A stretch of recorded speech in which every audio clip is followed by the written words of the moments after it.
There we go. Hi everyone. Hi, it's me, Giffyglyph. Welcome to Social Encounter, a little stream where I talk about D&D and some of my work and stuff that interests me generally.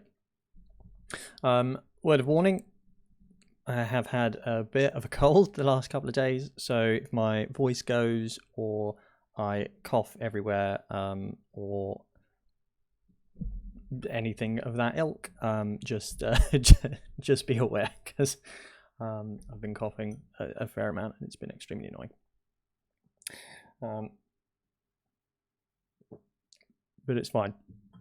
I've had Lemsip. I'm dosed up on painkillers. I should be right as rain.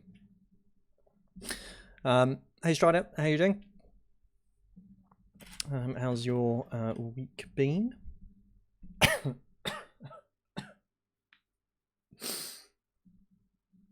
My dedication to D&D, obviously, that I push through the pain. So where was I? Hang on, sorry, let me just... Okay, there we go, a bit more light. Right. Yeah, as you can tell, this week is not prepared at all, I'm afraid. Definitely not up to my usual standards. Anyway, so sorry, right. For those of you who aren't aware, I'm Giffyglyph. I write supplements for D&D, like Darker Dungeons and Monster Maker, and little sort of tools for DMs to kind of get to or sort of add little things into their game setting to kind of change the tone of their game or add in a few sort of like interesting mechanics based on the adventures and stuff. I've had some severe back pain for a few days now. Ooh, that sucks. Yeah, I'm quite lucky in that, like, I'm a perennial slouch, so my back has just learned to just curve itself silly.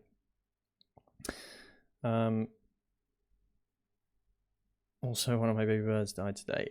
That is a very unfortunate combo. Sorry to hear that.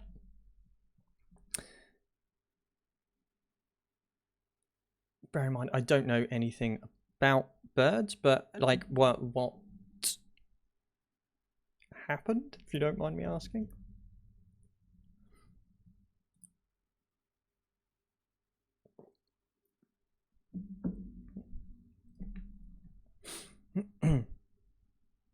The only experience I've had with pet birds is I had a nan who had a parrot once, and that was phenomenally loud.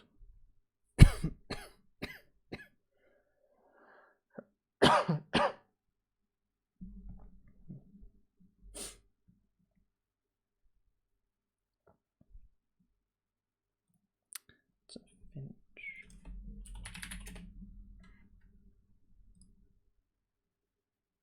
Oh. I tried hand raising him instead. I doesn't have the highest chance of success. Well, for a few weeks. Oh no.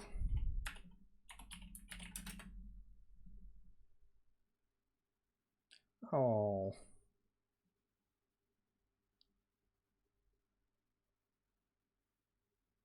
Oh, that is a shame. Especially if it's like after a few weeks, because I guess that gives you time to kind of bond, right? And then, oh, yeah, I'm sorry to hear that. That sounds really, really sucky.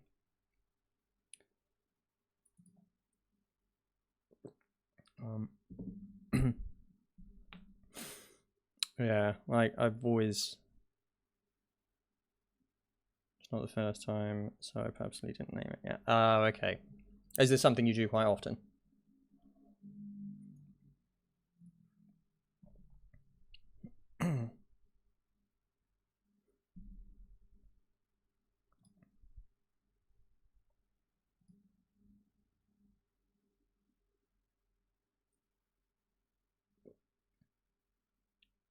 That is a lot of birds. Wow.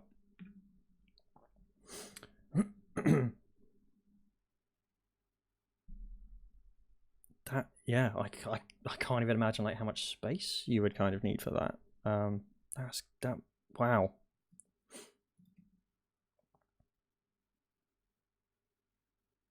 Yeah, that's crazy.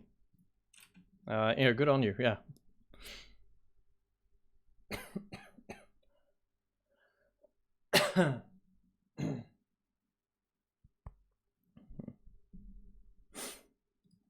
Okay. Yeah. Okay. Yeah, I think you'd have to, wouldn't you? Yeah, it's one of the problems with like living in London is I don't really have any space to kind of put animals. So yeah.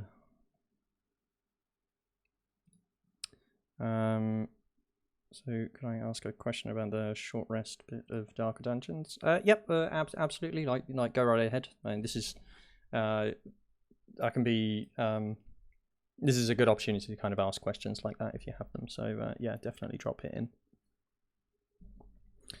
Let me just queue up the short rest section. Short rest 77.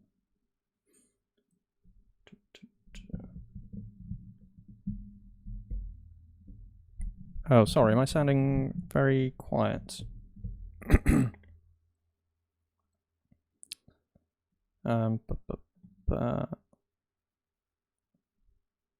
Okay, yeah, I'm sorry, it was must have just been too far away. So hopefully that clarifies things a bit. So with the stretch rations bit, can I do multiple rations per stretch or just one? So you can do multiple. So let's just queue up the short rest page here. So for cooking, right? So the way I always sort of run this, and the way I always kind of imagine it as well, is there's like one kind of large communal pot, right? Like a cooking pot or whatever. And you throw in as many sort of rations or sort of ingredients into that communal pot, and you cook everything in kind of one go, right? So you can cook multiple rations or multiple things. You can create as large a meal basically as you kind of need to. So let's say as an example, let me try and think. So you start camp, want to feed everyone. First you start your fire, set up camp basically. Then you use a sort of like cooking charge, right, or whatever I call it, cooking supplies. That's it. Use one charge of cooking supplies. Throw in ingredients, rations. Roll food check. 3. Eat or don't.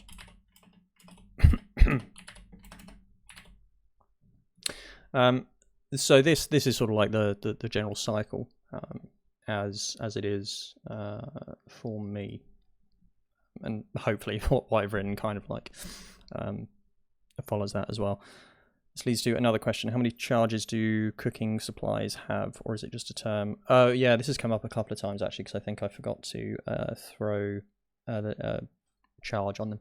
So generally, whenever I refer to charges or anything of that ilk, say like with healing kits or cooking supplies or sort of brewer's supplies, that kind of thing, in my I always assume them to have like 5 charges. And that that's like 5 sets of like herbs or general cooking detritus, right? Then you take a 5th of that each time, and you just kind of like throw that in the pot, and that helps. That's what you're using to kind of help stretch the supplies. So assume if throughout the document, hopefully in the next version, I'll sort of find a place to tidy that up. But assume if I ever say charge, I'm assuming without a number, I'm assuming that there is 5 on that item.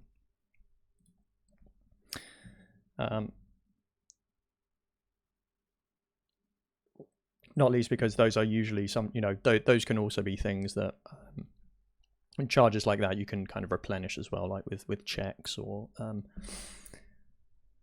sort of supply runs or that kind of thing. If you're out in the field or whatever, and you're running low on cooking supplies, maybe you do a sort of foraging check to like gain extra supplies for that, as opposed to like just getting general ingredients and stuff like that.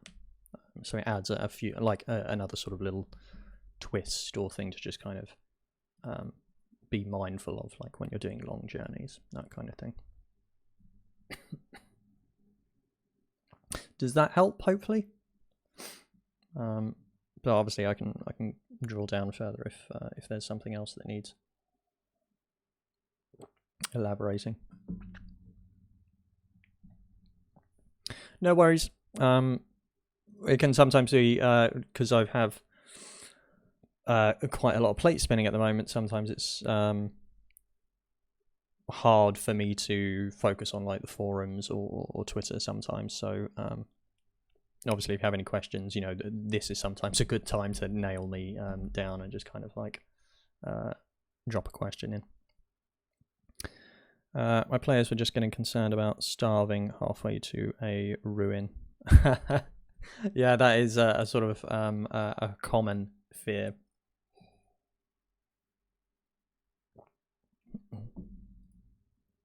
It's usually, I find it's sort of like it's the first few, and then by that time people kind of get an idea of how quickly they'll burn through things, or how much they'll kind of need for a journey. So after they get a couple of journeys under their belt, they'll sort of find their groove, I find. But it tends to, as sort of in that case, or in those cases, I always make sure to run very short journeys for the first like few sessions, so that they can just get a kind of feel for like a day or two kind of travel. Because then they don't really need to take a lot with them to kind of cover that distance.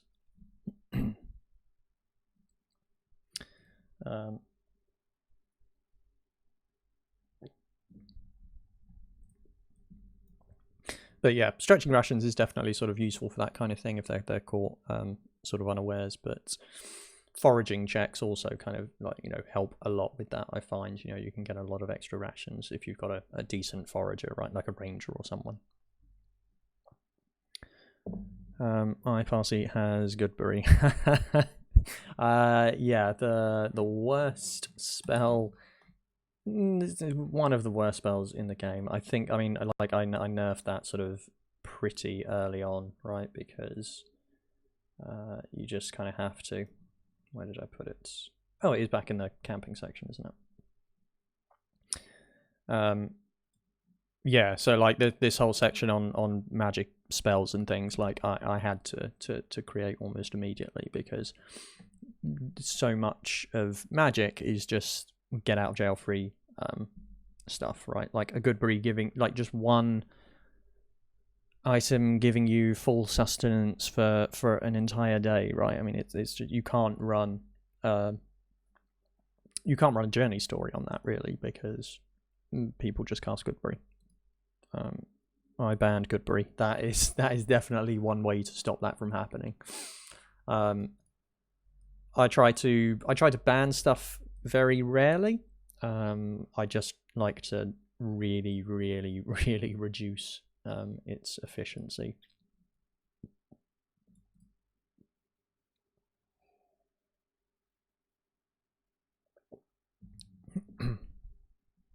Yeah, there are quite a lot of sort of spells like this in 5e, which is just incredible. Like Goodberry, Light, create food and water. Yeah, here you go. But pretty much all of these really that are just incredibly like cheap ways to get out of trouble. So yeah, like a depressing amount of my time is just spent trying to fix spells. May unban it and just implement the nerf though. Yeah, I found. I mean, this kind of has been a decent sort of compromise in my sort of experience. The main constraint really is by putting this magical consumable trait on all of these, right? You know, you can enjoy that once a day, but beyond that, it's sort of, you know, because it's magical, you don't get any extra benefit from it. So that means, you know, like you can have one good berry, right, and that will give you that's like half your day's food, fine. But yeah, this has been a sort of decent compromise.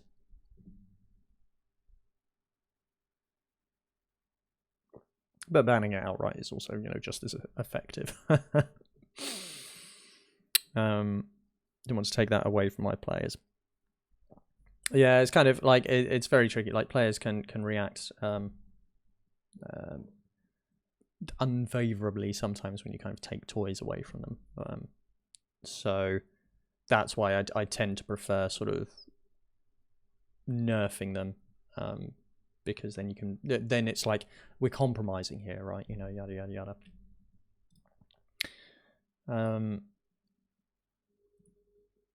Good. Yeah. Well, actually, yeah. So actually, on that, so that kind of actually leads into just sort of what my first question was, and that is what's next for Darker Dungeons. So I've had a couple of people ask me this. So I'll just do like a preview of sort of what's coming up in the near future. So let's open up a new tab. What's next for Darker Dungeons? So the next release that I'm working on, it's been delayed for the last couple of weeks because I've sort of been away and now I've been ill, so I haven't really been able to make too much progress, unfortunately. But so the main thing here is going to be the light and shadow rules. That is going to be like the big new kind of mechanic in this version. There is also a revised. I've made some revisions to the magic, dangerous magic, to add in a few more sort of like to add in this section here on dials. So a lot of people, rightfully so, you know, get a little bit sort of uncomfortable with the idea of dangerous magic, or a lot of players especially, because they don't want to kind of suffer all this sort of, you know, pain and you know, this risk that I can't cast spells, and you know, legitimate. Well, I mean, it's not, but you know. So I spent some time expanding this option with some variant dials to kind of allow you to tweak that rule set in a sort of more contained way, right? So you can kind of phase it into campaigns, or just like localize it to very specific regions, like with wild zones, right? So with that variant, you're just saying, okay, we've got dangerous magic in this game, but it's only in like this dungeon here, or in these sort of spaces. And that kind of gives you the option to let your player to sort of introduce players to those rules in a sort of safe space, I guess, right? They know what they're getting into when they go to that dungeon, and when they leave, they won't have to sort of experience it, or sort of, you know, worry about it. So that gives you a sort of way to control the effect of it in your campaign. And there's a few other sort of options on like upping the difficulty of it a little bit, or sort of like making cantrips a bit safer. So little things like that. So revised dangerous magic. The core mechanic is kind of the same for that. There hasn't been any change on that, because that's been pretty effective. And usage dice are just such an elegant mechanic. Like I really wish I really wish this was something I'd created, because this kind of decaying roll is so useful for so many kind of features.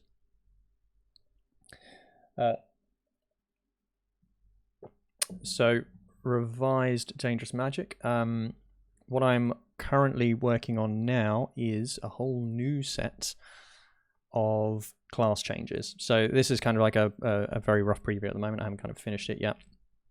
But there are a few sort of class changes that I need to kind of just tweak and amend for like better sort of darker dungeonsing.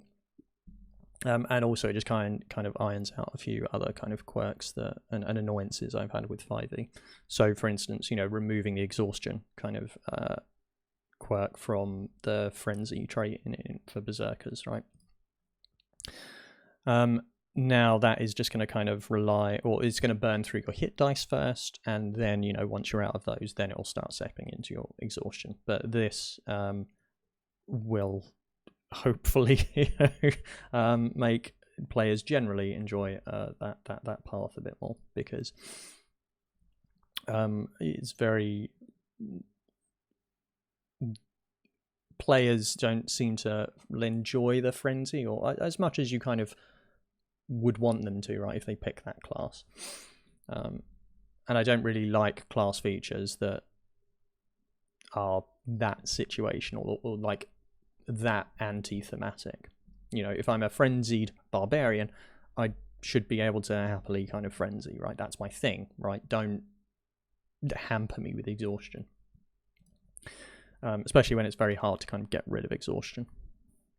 Dungeoning. Yeah, exactly. That's it. It's now darker dungeonsing. So I'm just going to update that. Thank you very much.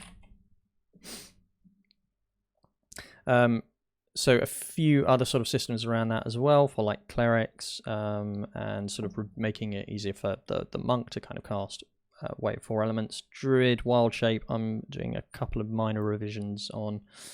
Paladins have had a minor update here.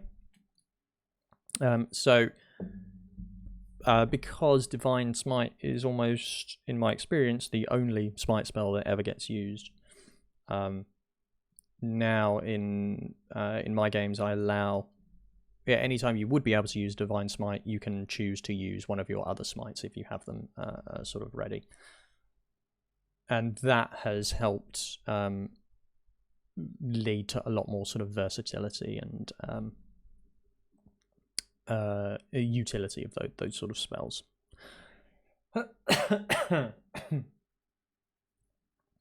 My paladin uses Thunderous and Blinding Smite a lot as well. Yeah, I mean, in fairness, I think it depends very much on your type of player, right? If you have someone who is kind of willing to set them up beforehand, and if they fail, then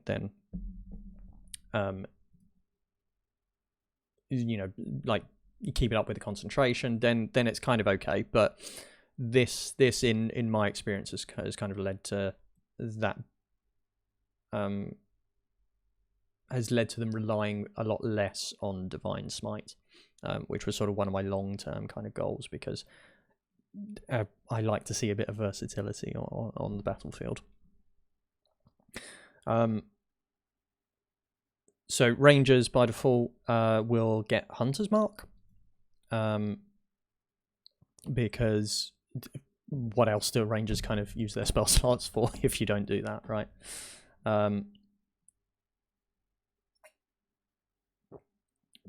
I'd really like to spend more time kind of revising natural enemy and favored natural terrain, right, and favored enemy to kind of work a bit better with the journey and sort of camping rules. But I don't have I don't have a ranger at my table at the moment, so I'm kind of constrained in what I can test and sort of experience at the table.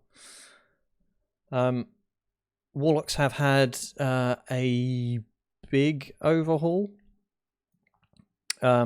This I'm not entirely sure about whether I keep in or not in Darker Dungeons. So I feel like at this point, well, I think these are all good changes for the Warlock. So first of all, making it an intelligence-based class,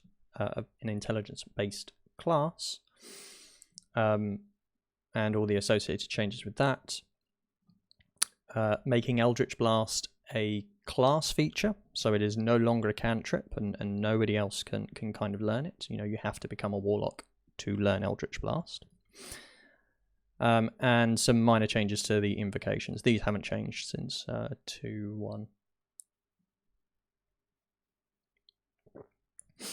Now, this section I'm kind of on the fence about in terms of like, or in fact, a lot of these, is it like, are these Darker Dungeons changes, or are these sort of my personal kind of preferred changes? It's kind of a bit of both in some of these. So I need to think about just how relevant this kind of stuff is to Darker Dungeons, as opposed to this is how I would run and do run the classes, right? But I mean, especially with Warlock, right? Because Warlock is, I would say, the most problematic class in the game, just in terms of its sort of multi-classing abuse, and the Eldritch Blast is like just so clearly a class feature that changing these two things solves about like 90% of the problems that I have with 5e sort of classes.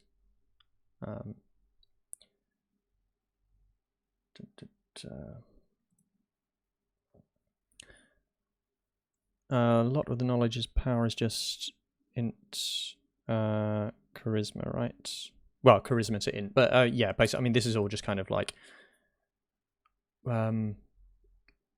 needlessly specific, but sometimes I kind of have to be, because people ask questions, yeah.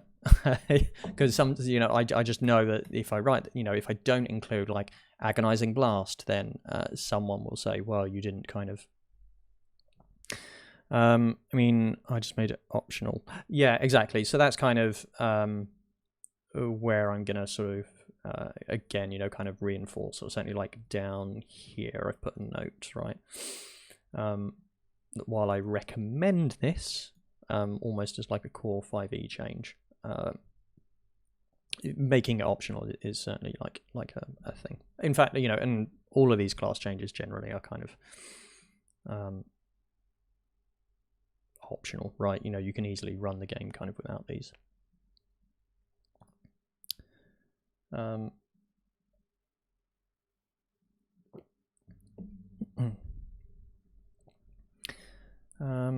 of my players is creating a Warlock right now. I'll probably let him decide if he wants int or charisma. Yeah, I mean, it's sort of, it's always like an interesting and kind of difficult choice. Like, I find that when you give that to players, again, they automatically jump to thinking about mechanics, right? If you're charisma, or if you are a charisma warlock, your multi-classing potential is phenomenal, right? You've got bard, sorcerer, and paladin, right? The three sort of top great synergy kind of combos there.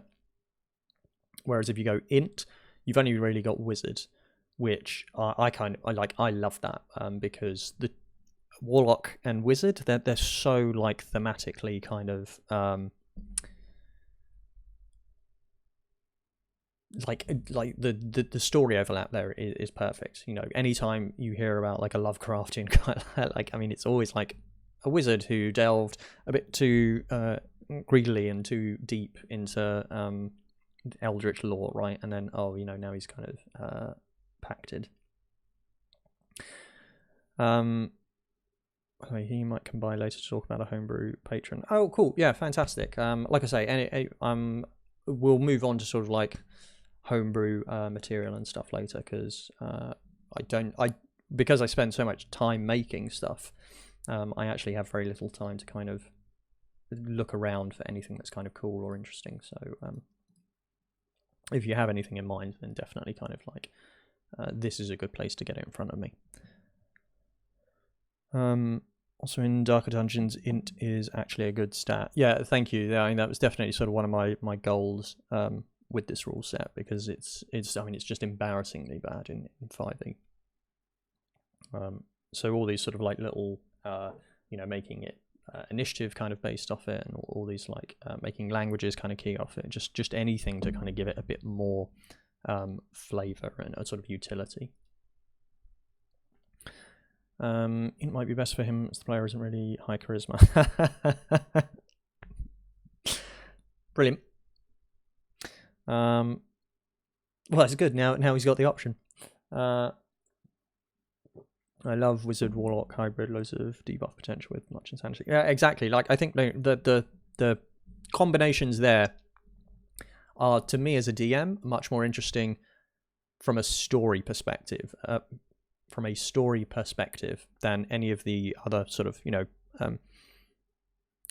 how can you be a paladin who is also a warlock, right? It's like, you're a paladin with a sacred oath, and you serve presumably a deity of some kind, and you also made a bargain with a demon trapped in a magic sword. You know, no one takes those for story. They just take them only for power, which is disappointing to me, right? You know, Warlock should be a good class in itself. It shouldn't be a dip for other classes. And that's kind of what I've been trying to focus on, or like to make small changes to support without having to do a fundamental overhaul of the class.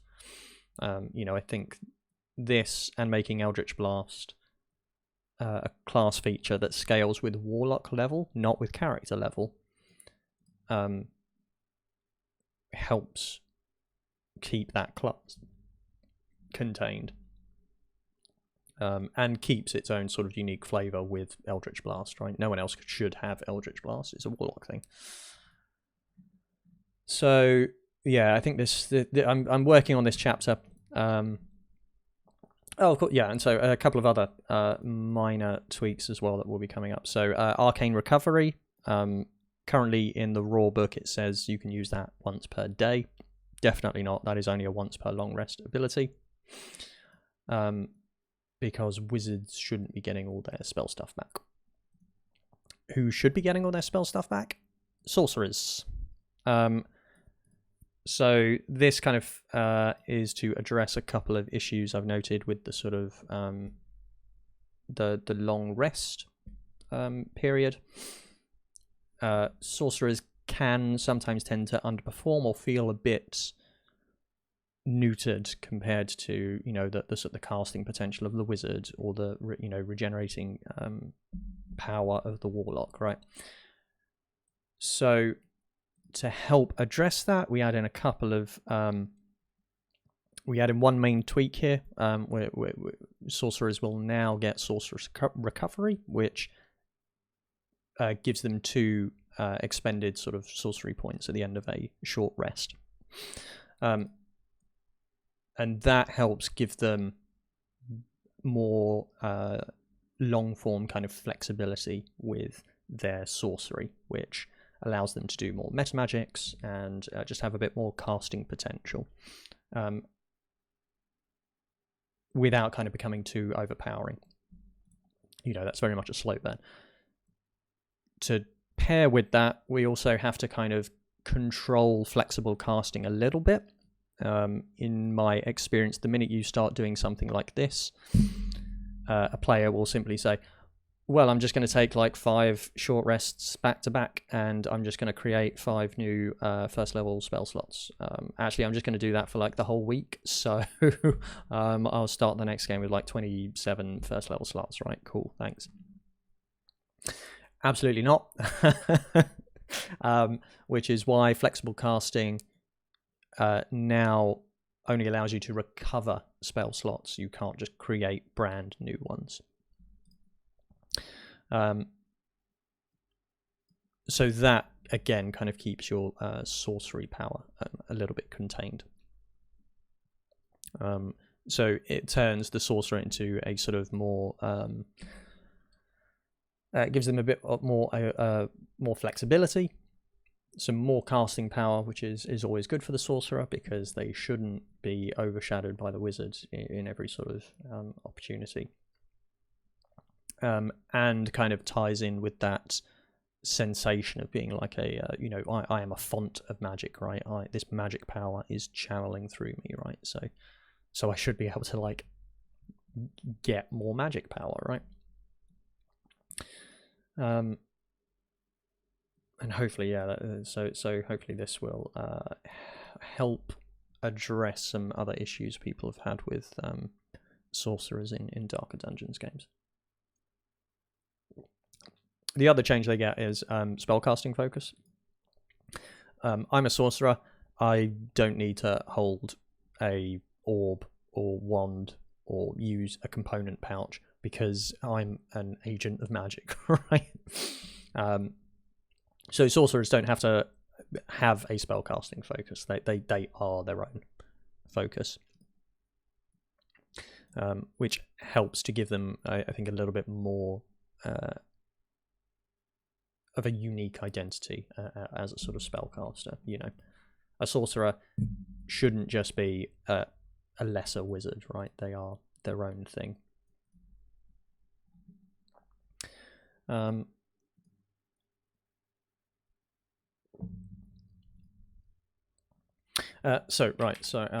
we've got revised class changes that will be coming up in this release.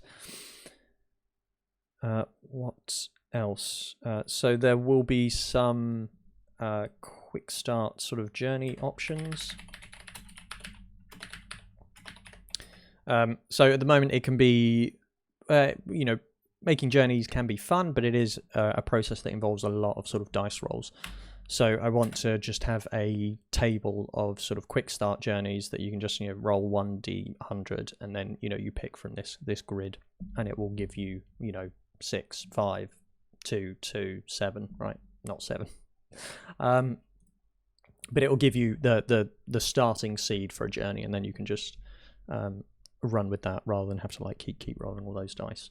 Which, if you're in a pinch and you need a journey offhand, that should be a good time saving, hopefully. I've got a few revisions for stress queued up, so I'm going to handle that with sort of variant options, similar to sort of dangerous magic. They're going to have a few sort of variant options to limit the scope of it, or sort of make it so that it's only triggering when like a monster attacks you, because again that can be a fairly like scary module to a lot of players. So a few variant options to let you kind of choose how dangerous you want that to be, I think will help sell that a lot better. What else? I had a few other things. Shadow.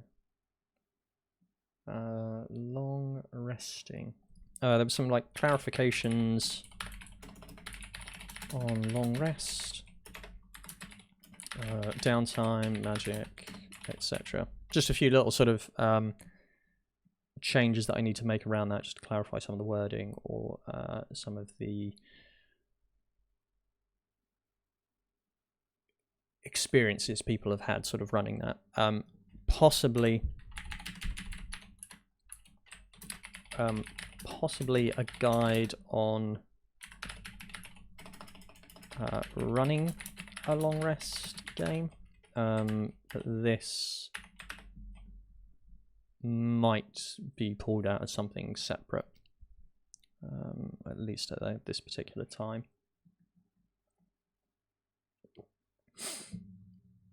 I think that's those are probably going to be the core changes. Everything else is pretty much on point at the moment, or certainly in a place where I am happy with.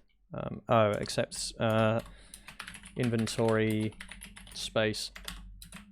More clarification on vehicles, animals, that type of thing. A few questions around that have kind of come up around that. There's also encumbrance that I think I'd like to just make a minor tweak to. But this transportation section, I think, will probably be expanded a little bit. Because, yeah, a few questions around that have kind of come up. Racial changes, I don't really think I have any in mind. The same for any of this stuff. Generally, I think it's pretty much there. Random characters, I don't need to make any changes to. Yeah, I think that's everything. Wounds and injuries is fine. Death and resurrection is fine. Cheating fate. I'd like to add a few notes around that, or sort of a few variant. Okay, yeah, actually, yes. Possibly some fate clarification. No, fate variants.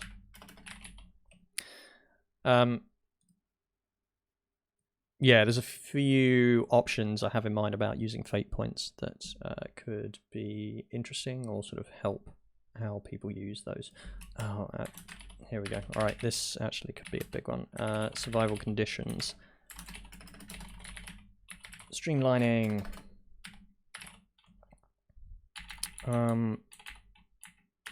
Which also leads to super long journeys. So sometimes you're running a journey that could take weeks or maybe months, and with the current system that can be a little bit arduous, right? You don't necessarily want to be running 14 journey days, right? So I have a few ideas in mind about how to streamline that and sort of run like week-long journeys as opposed to day-like journeys that hopefully will sort of help streamline that process a little bit, which could be fun.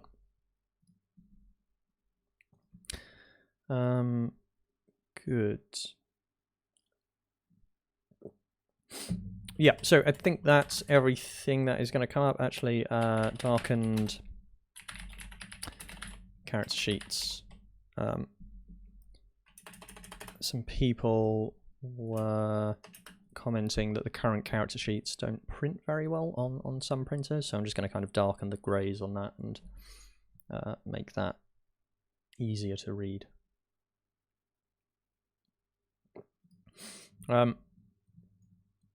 So hopefully this won't take me too long to get through. I've done the first 3 almost.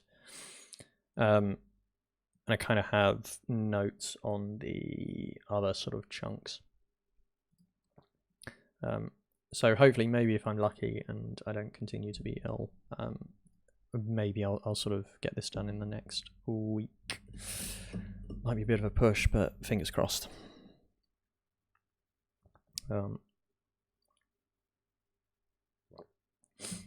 So yeah, that is sort of what I'm working on at the moment. Yeah, hopefully Light and Shadow is going to make that kind of stuff a lot easier for people in the future. Good, yes. Is there anything that I am thinking about, or any particular requests that you might have for the next version of Darker Dungeons? Then do let me know. I do have a few, there's henchman has been a thing that has sort of been in the back of my mind for a long time. I just haven't managed to get the time and sort of economy changes. Because the question of, well, how much gold should I be giving out comes up quite a lot just in 5e generally. So maybe something on streamlining that would be useful. Gonna need to see those darkened character sheets. Yeah, exactly. Yeah, it's been on. I think it's been on my plate for a very long time. But stuff just keeps getting in the way, unfortunately. But yeah, hopefully, I mean that should be a pretty straightforward change.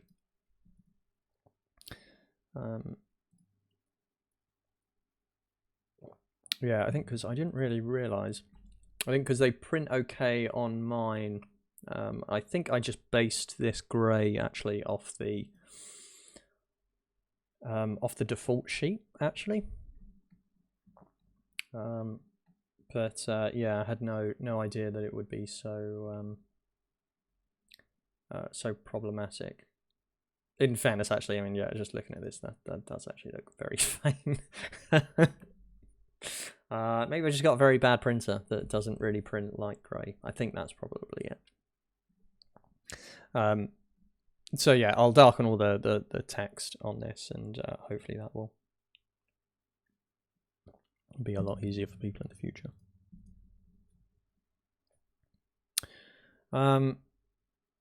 Cool. All right. I guess we'll move on to either the next question, or if anyone's got any homebrew or anything like a link that's worth dipping into at the moment, we can take a break from questions and do that.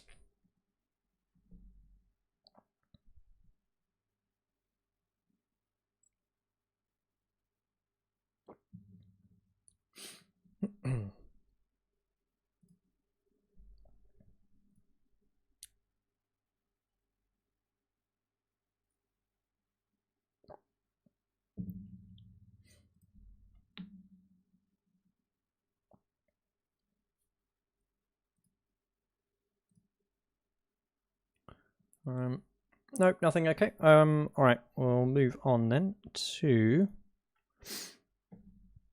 question from our own Strider. That was proposed. Was it quite an interesting one? So when hacking 5th edition, are there any parts of the system that I shouldn't touch? Which parts and why? So this is an interesting question. Because it all ties back into why do we hack? So why do we as DMs and players kind of hack systems? We hack them because they don't tell the story we want to tell. Or very often because the rules are just broken. So these tend to be the two main reasons sort of why we kind of break rule systems apart and make them our own, right? One, because as storytellers, we all have a particular vision. And my vision of what I want a story to look like clearly doesn't match what the vision Wizards of the Coast have for like 5th edition, right? The stories that come out of that don't match the kind of stories I enjoy telling, so I have to hack 5th edition to make it capable or sort of closer to telling those kind of narratives. But also, you know, sometimes we just have to hack it because the raw rules are like broken or busted in some way or easy to exploit, and we don't want to let that happen. So we have to hack it to fix it. But then, so that's great. We can kind of create loads of homebrew material and sort of, you know, we can fix the system. But at what point does it stop becoming 5th edition, right? So how far though is too far? So this comes up quite a lot as a sort of concept or as a question. especially for me, like having written something like Darker Dungeons, you do get this question quite a lot because it turns into, well, sort of, why don't you play something else, right? You know, why are you writing all of this hacked homebrew material to change 5th edition into something that it's clearly not supposed to be, right? When does a rule set lose its core identity? Is sort of the thing here. That's kind of what we need to, I find, keep in mind when we're hacking something like 5th edition.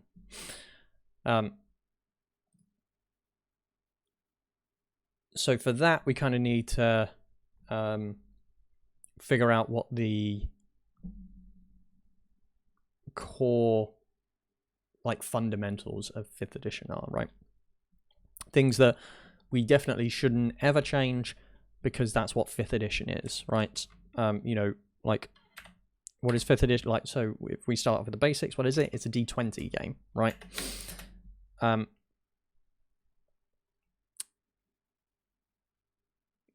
This is like the corest of the core mechanic for 5th edition. It's sort of what its identity is. You can't think Dungeons and Dragons without thinking of rolling a D20.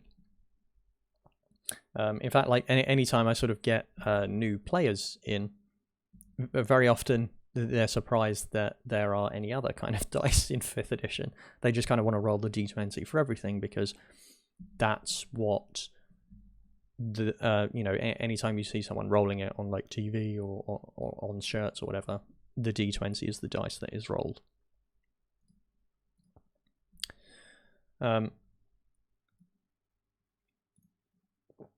So you can't change this, and yet people try. This is a very surprising thing to me. Not like not without reason. I've also kind of wondered. There have been a number of attempts to kind of change 5th edition or sort of and historic versions of D&D have tried to change it from D20 to 3D6. Which I applaud their efforts, but is so far removed from, you know, this is an example of changing a fundamental underpinning of Dungeons and Dragons. You know, D20 is very swingy. You know, that because it is just one dice, unless you're, you know, the advantage disadvantage mechanic, which is great.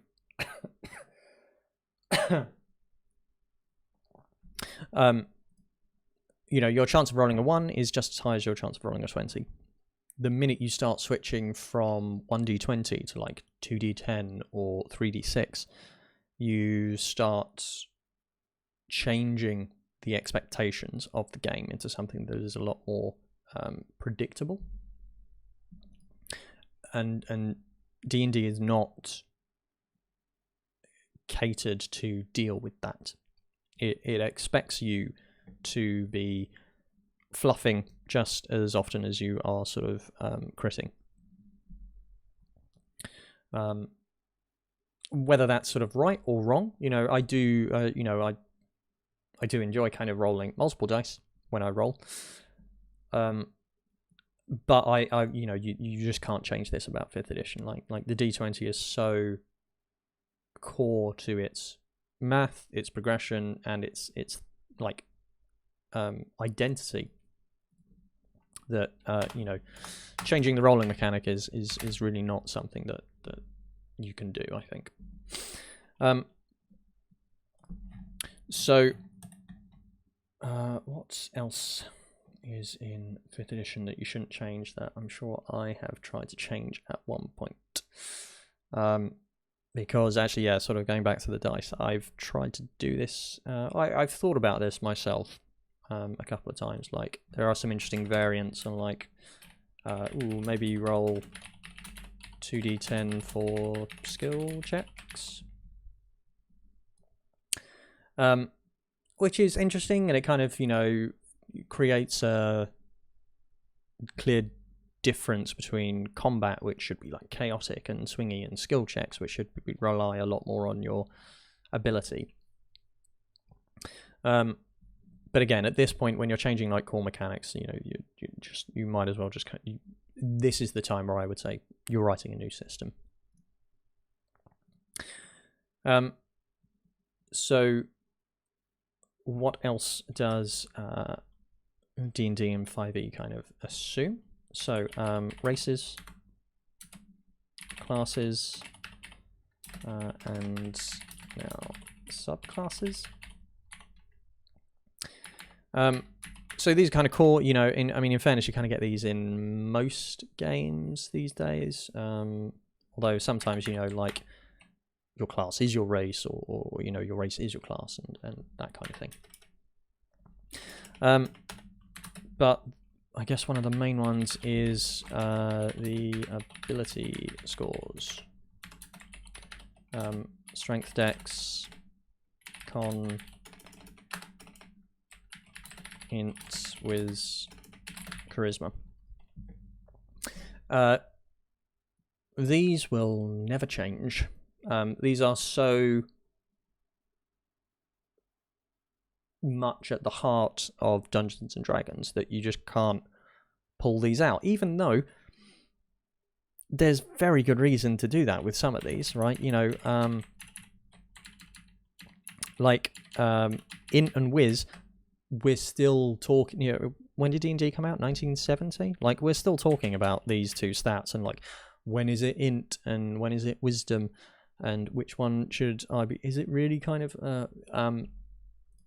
you know, we're still talking about this today. It's insane. And if you were kind of redoing the whole thing, you'd probably just merge these into one, or find better names for them that aren't intelligence and wisdom, because they're so easy to kind of confuse for a lot of people.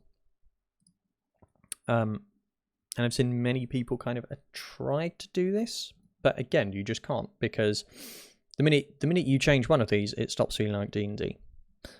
Some people add perception as ability score, I've heard. That also does not surprise me. I think even in like the DMG has variants, right, for, is it like sanity?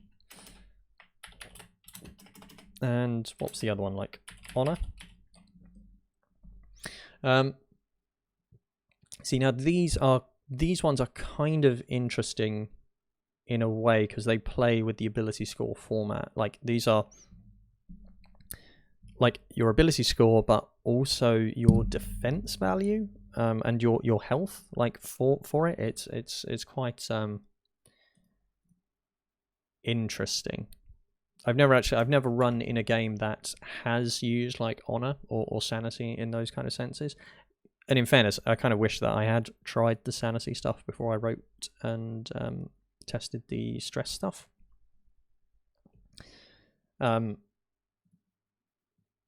But even these kind of get added onto it, right? So it's like this plus others. But I don't think you'll ever see a version of D&D that kind of changes this, because the minute you do that, it loses so much of its assumed identity. Which again is super annoying in like 2019, because these cause so many problems.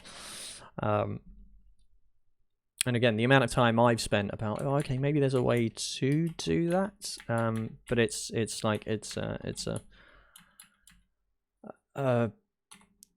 doomed to fail, that effort, because the minute you do that, it's not D&D anymore.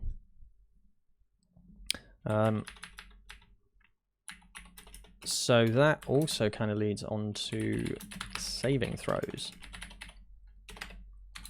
Now this is a very, like, saving throws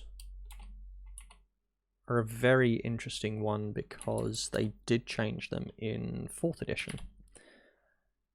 So 4E had, what, you had AC, reflex, fortitude, and will.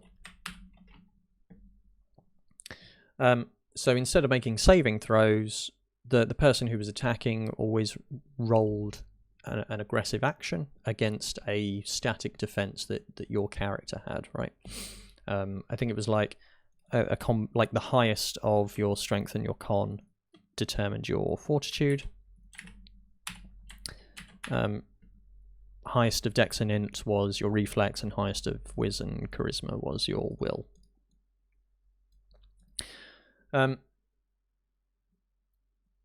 this I really enjoyed because it was relatively fast to do, right? And it led to one unified kind of attacking mechanic as opposed to this dual split that we kind of have at the moment of some things are an attack and some things you have to tell the other person to make a saving throw for. And I find that kind of that always irritates me, having two separate mechanics for an action that happens so often in 5th edition.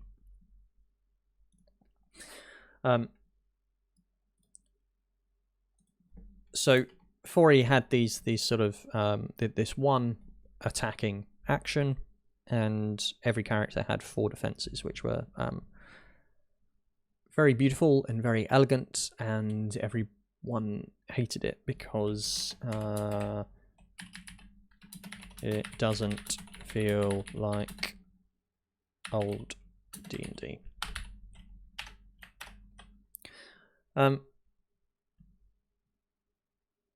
So this, again, you know, this is like another mechanic that we just can't really move away from, unfortunately, in 5th.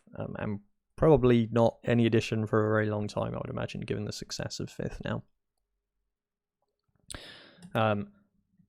4E had a lot of problems, but it also had a lot of great things to it as well, and this, in my opinion, was sort of one of those things.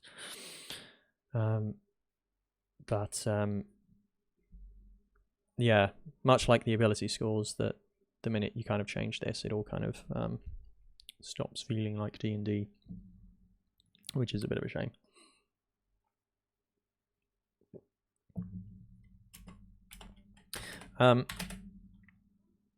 Now, one other cool thing that jumped out to me a while ago was weapons.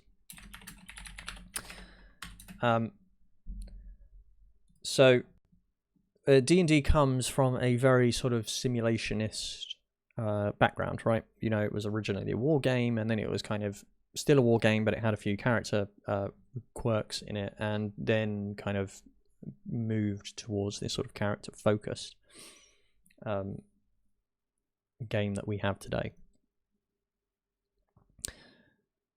But it still has all of this simulationist history and baggage to it. And one of those is hang on, sorry, what if you got like 5e weapons, right?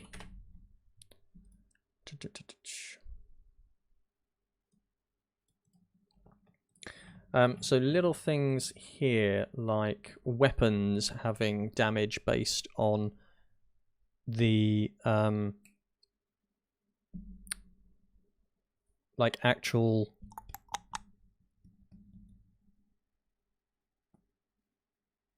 weapon itself, right? So it's like, you know, like a club always does 1d4 bludgeoning damage, right? Or a hand axe always does 1d6 slashing damage, right? This kind of stuff. I'm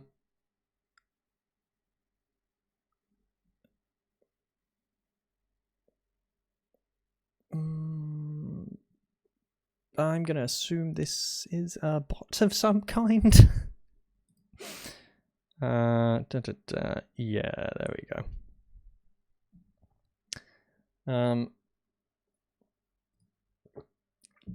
Cool, okay. So that something that the weapons always do a fixed, like a static amount of damage based on the weapon itself and not based on the person who's wielding it, right? You know, this is simulationist, right? Not narrative. Whereas in, say, Dungeon World. So in Dungeon World, right, or sort of these narrativist kind of games, the weapon itself doesn't actually do damage, right? It all depends on the class or the ability of the person who's wielding it, right? A dagger will always do a lot more damage in a fighter's hand than it will do in a wizard's hand, right? Because per the fiction, wizards don't fight with daggers, right? Whereas like a fighter might. So there have been a few interesting homebrews I saw a while ago that tried to replicate this approach for 5th edition. Let me try 5e. Is it weapons? Dungeon World. Let's see. Dungeon World weapons. Nope.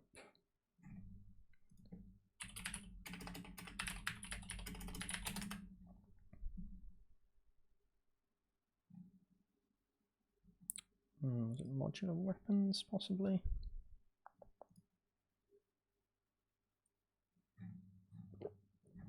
No, it wasn't this one, unfortunately.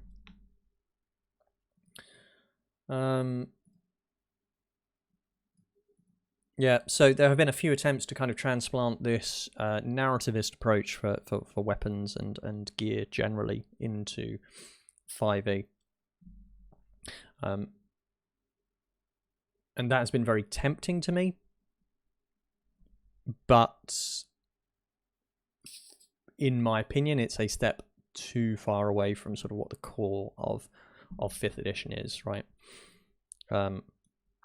Even a lot of the stuff that I write is kind of, I mean, it's really straddling that line a lot of the time. In especially something like, actually, hang on, let's say light and shadow, right? So light and shadow is, I would say, kind of in the same space as this. This is probably something that actually isn't really 5th edition-y, right? This might actually be pushing it a bit too far because it's very narrativist and not simulationist at all. It's moving away from distances. It's using sort of like abstract terminology for things. I mean, it still has to deal with numbers, and that's kind of fine, but yeah, I'm on the fence about this particular mechanic, even though I think it, obviously, I think it improves the system. Is it a 5th edition kind of hack? Who knows? That's a bot. Would you mind banning and reporting the bot? Yeah, of course. Yeah, I kind of assumed it was, and now I have to figure out how to ban someone.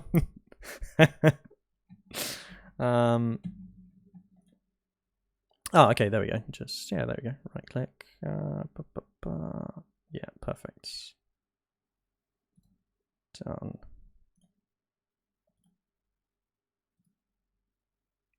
Boom.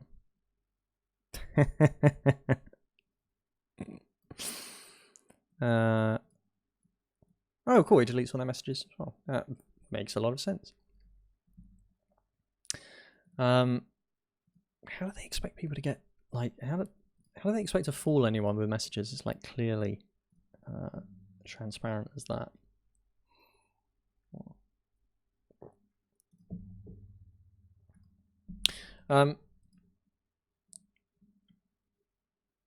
So where are we? Sort of like saving throws, simulation over narrative.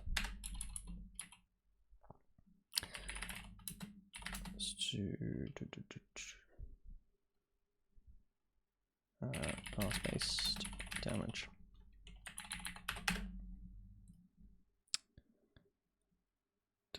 Depending on the game, streams and stream size, someone might just seem like a non-native speaker. Actually impressed.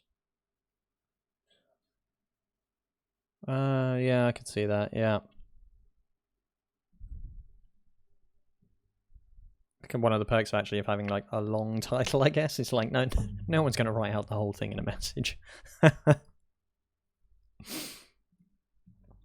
Alright, so where were we? Sort of like Sacred Cows, right? Yeah, so D20, races, classes, ability scores, saving throws, simulation over narrative. Ooh, hang on, actually, some class tropes. So, this is something like we also have to kind of be mindful of, right? Is one, you just can't get rid of a bunch of classes because they're so iconic for D&D, right? You also can't change a lot about the classes without some people getting a bit annoyed or angry at that, right? You know, Warlock, right? In fact, I think this isn't the story that in 5th edition, Warlock was originally going to be an int class, and then people complained and Wizards switched it to charisma.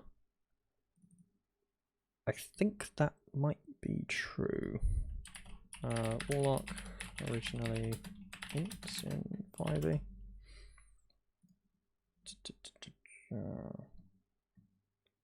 Here we go, yeah, in playtesting. That was right.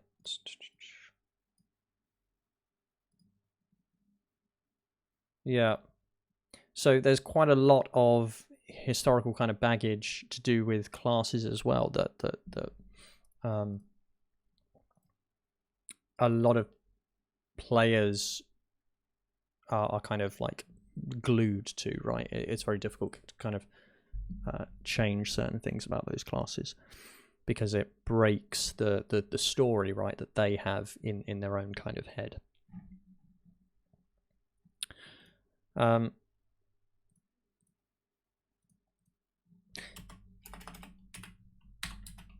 I think like one of the main things that we can't really get away from with D&D is that D&D is really about hitting things and killing things and looting things.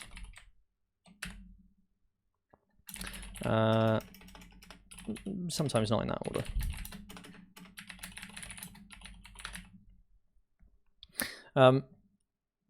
So D&D, it, like, you know, again, its origins, right? It comes from a war game, and you can see that very much in the rule book, right, that we still have in 2019. In that Dungeons and Dragons is ultimately about combat. You know, which led to 4th edition, right, which was 99% combat kind of board game. And, you know, I'd love that system, but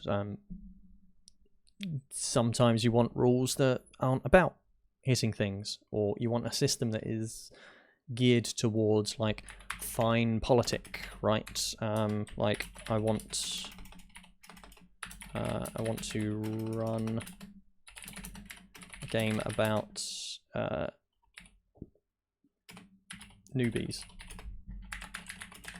I want to run a game about politic. I want to run a game about bad guys.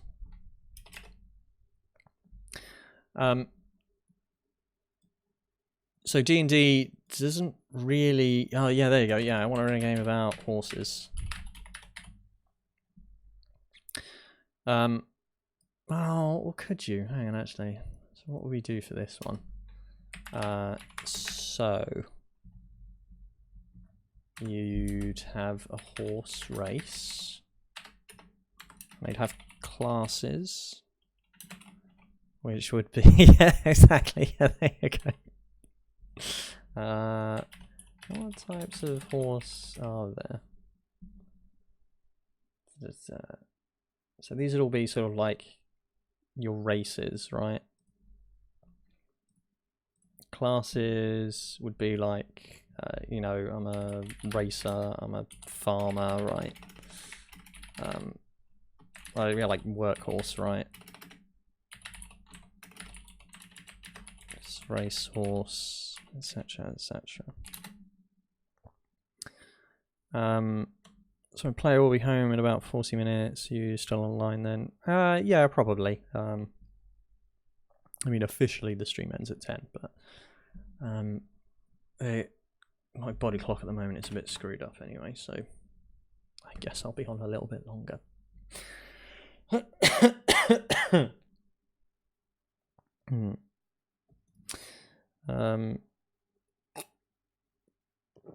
only going about horses. So what would they be?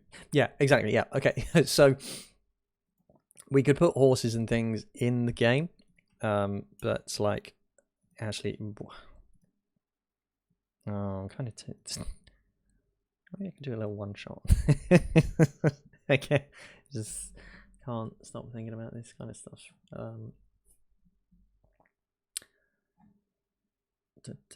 You know, there'd be several sub races. Yeah.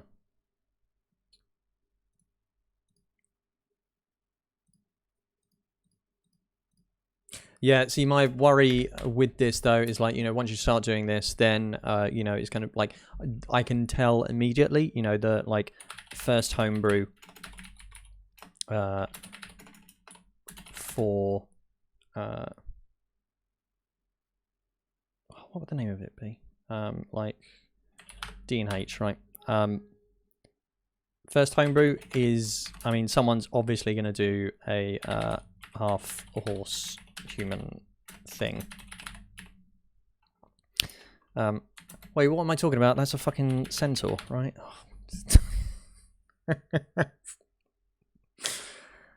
Yeah, there we go.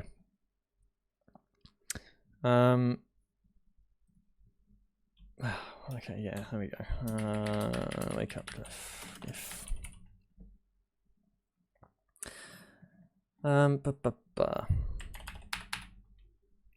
A lot of My Little Pony jokes too. Oh yeah, of course, yeah. Yeah, cutie marks, right? Is that what they're called, right? That would probably be like what your class is, right? Or is it? Oh, maybe this is kind of like Eberron Dragon Mark kind of thing. Dragon Mark type thing.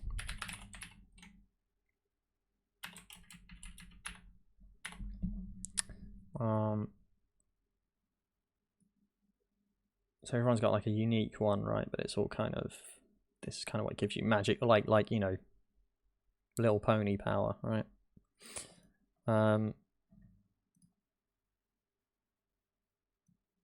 There's got to be someone must have done this, right? Surely. My Little Pony D&D 5e. Well, we're talking about homebrew in this game, right? Eventually will be. Here we go. Perfect. My Little Pony. Oh, this is an April Fool's race. What a surprise. So what have they got? They've got charisma.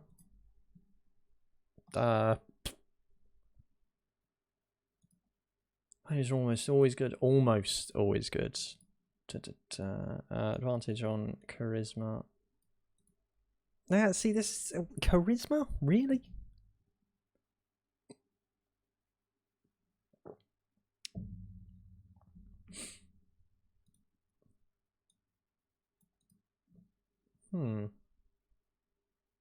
Friendship is magic. Yeah, okay, yeah, I guess that makes sense. Huh. Powerful builds. That makes sense. Yeah, okay. Telekinetic. Spare the dying. I would never thought, like, you know, My Little Pony having to spare the dying. Brilliant. Very Equestrian Magic, jeez. I mean, there's definitely a game in this, surely. Like you could easily do a little one shot, I think. I mean, if you stripped D&D down to, again, it's basics, right? Ability scores.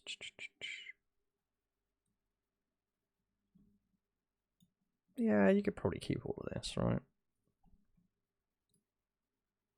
But then, like, are the horses hitting things and killing things and looting things? Because if they are, yeah, you can run this game. But if it's about anything else, right, like...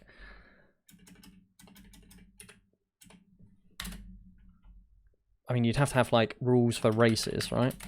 Rules for races... or chases, that type of thing.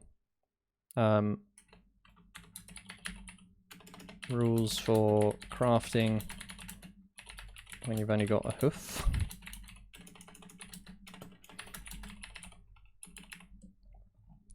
That would be pretty important, I think. All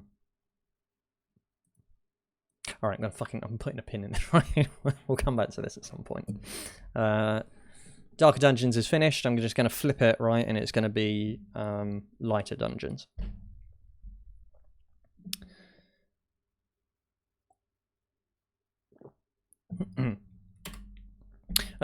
So like one of the main problems that D&D has really is that it is a very combat focused game, and you know, players come into D&D expecting that. Although you can put in rules to support politic kind of mechanics or factions or you know, more non-combat stuff, eventually players are going to get itchy and want to start hitting things, because that's 99% of what their character sheet does. So there's no easy way to get away from that mindset and problem. I find, you know, eventually the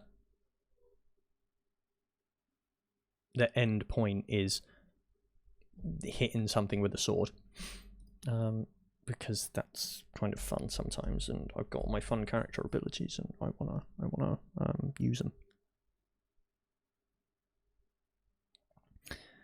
I actually feel like I run a very low combat campaign. There's been sessions without a single initiative roll. Oh yeah, definitely. Like I don't. I'm not saying it's impossible at all, right? You know, I've done the same, but those to me, those are the exception to the rule, right? In fairness, like, and I accept a large part of that is my DMing style, right? I like big fight scenes, right? You know, which is why I wrote the Monster Maker, right? To kind of help me do that. So I don't mind a system that is very combat focused. It lets me kind of dip into that kind of big epic Final Fantasy, Brandon Sanderson, you know, Mistborn kind of huge epic combat kind of thing. So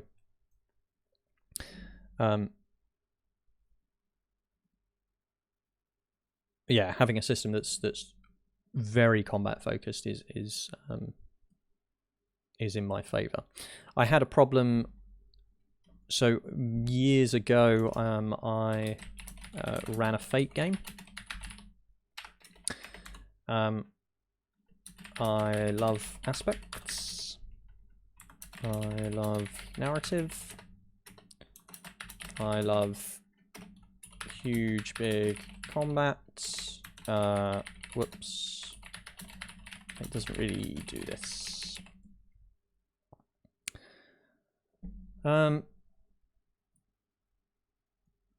So, like, I ran a Fate game, and that was great because it was a lot more narrative, and I kind of wanted to try that out a lot more. But the longer we played it, and we played a long campaign in Fate, like you know, nearly a year or more, maybe. The more I kind of turned it into Dungeons and Dragons, right? It then, you know, had rules to support combat and maneuvers and little sort of like fun tricks that the players could do, which didn't, looking back on it, not really the smart thing to do, because I wasn't using Fate to its sort of fullest. I was running Fate as a 4th edition game, which I struggled with, and I know the sort of players did as well, right? Because at that point, well, we could have just played 4th edition. So this, I'm always I have in the back of my mind whenever I try and push D&D away from combat stuff, because it's so much at the heart of that game, really.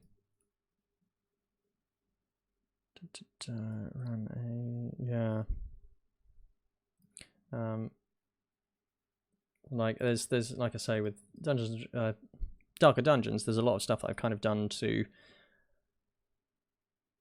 push it to like away from raw combat, right? Things like survival conditions and stress and all of this stuff, right?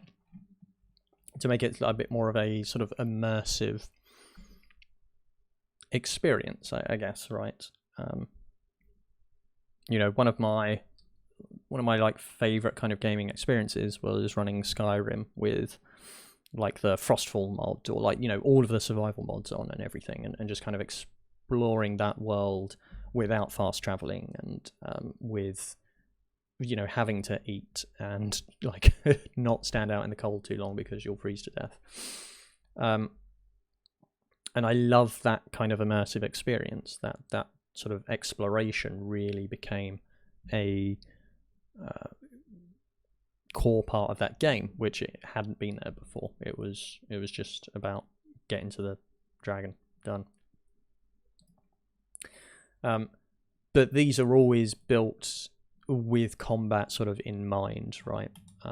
I'm always assuming that players are going to be a small party who are going out and doing a thing. Actually, that's probably also something that D&D is not about war. So I see a lot of rule sets about war, right? And running or managing big armies. I think there's a Matt Colville one, right, which is supposedly quite popular at the moment. Right, it's one that he's revising. Is that? It's like Kingdoms and something. What is it? Matt Colville.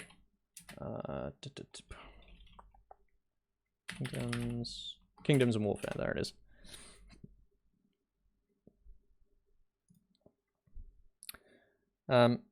So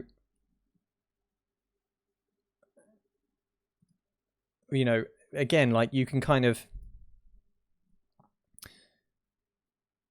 create rules for war and mass combat in D&D, but it's really not built for that. The engine is just too slow.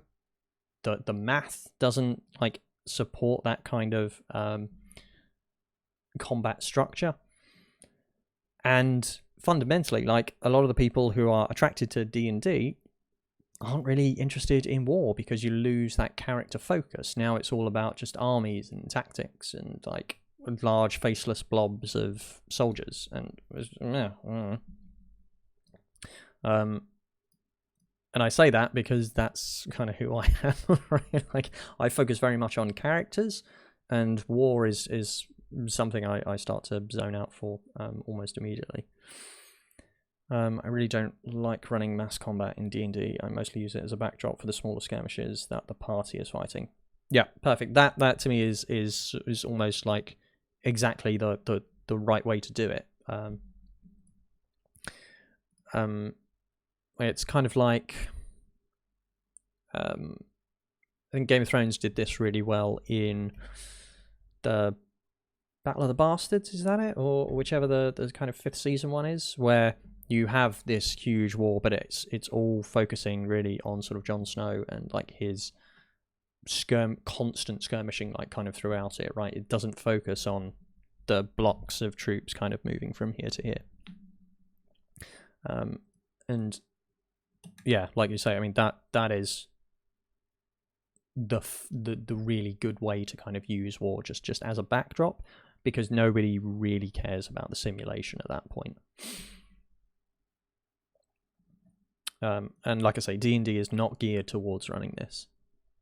There's nothing in the book that supports it, and it's just not in keeping with the flavor that you know, it has nothing to do with any of these things anymore.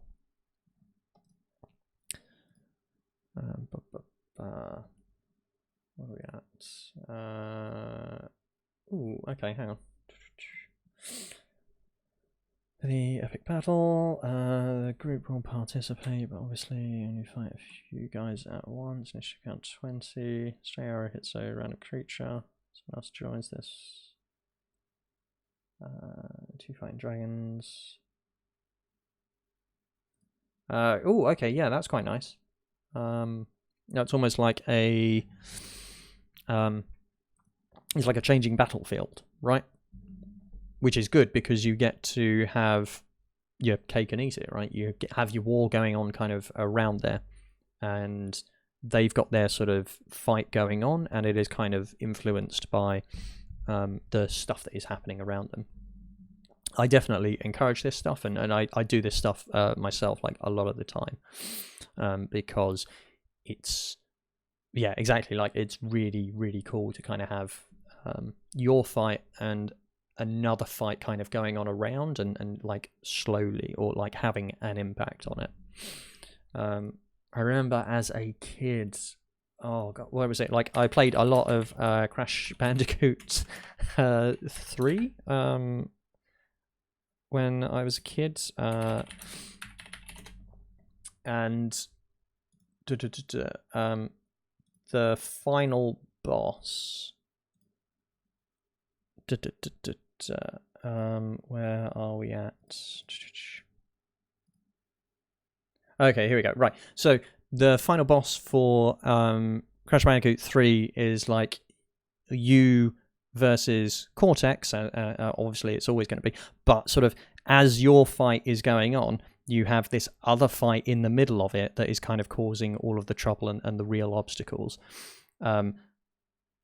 So your fight is this tiny kind of thing that is happening between these two, like ancient primal kind of forces of good and order, right? And you and this mortal are just kind of having your little scrap in between. And this has been in my mind pretty much since, well, I guess, like, when did Crash Bandicoot 3 come out? 1998. This is kind of, whenever I try and think of a final battle, this always ends up kind of hitting my mind somehow, because that kind of crossover is like so much fun. Still feels like a huge battle and high stakes, but the focus is on them. Yeah, definitely. I mean, because that's exactly what you want, right? If it is like a battle, it has to be about it has to be about the party, right? No one, because that is why I lose a lot of interest, I find, in sort of war stuff, because at that point it's not really about my character, and now I don't really have a connection to the kind of story that's going on, or it sounds a bit juvenile. I have less of a connection to the deaths and things that are going on, so I kind of check out. I'm just going to do the Bandicoot thing. I've passed the curse of Crash Bandicoot 3 Warped On. I'm perfectly happy with that, because it is really damn cool. If you could just make sure that the final bosses for your game are also like just an evil mask, that would be great. I think that would really help sell your final campaign kind of fight, right? If it was just make it also happen in Time Room.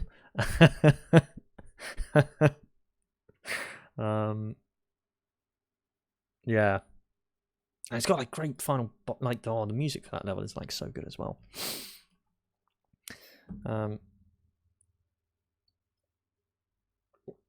I'm not saying I've already got that planned. Excellent. Excellent.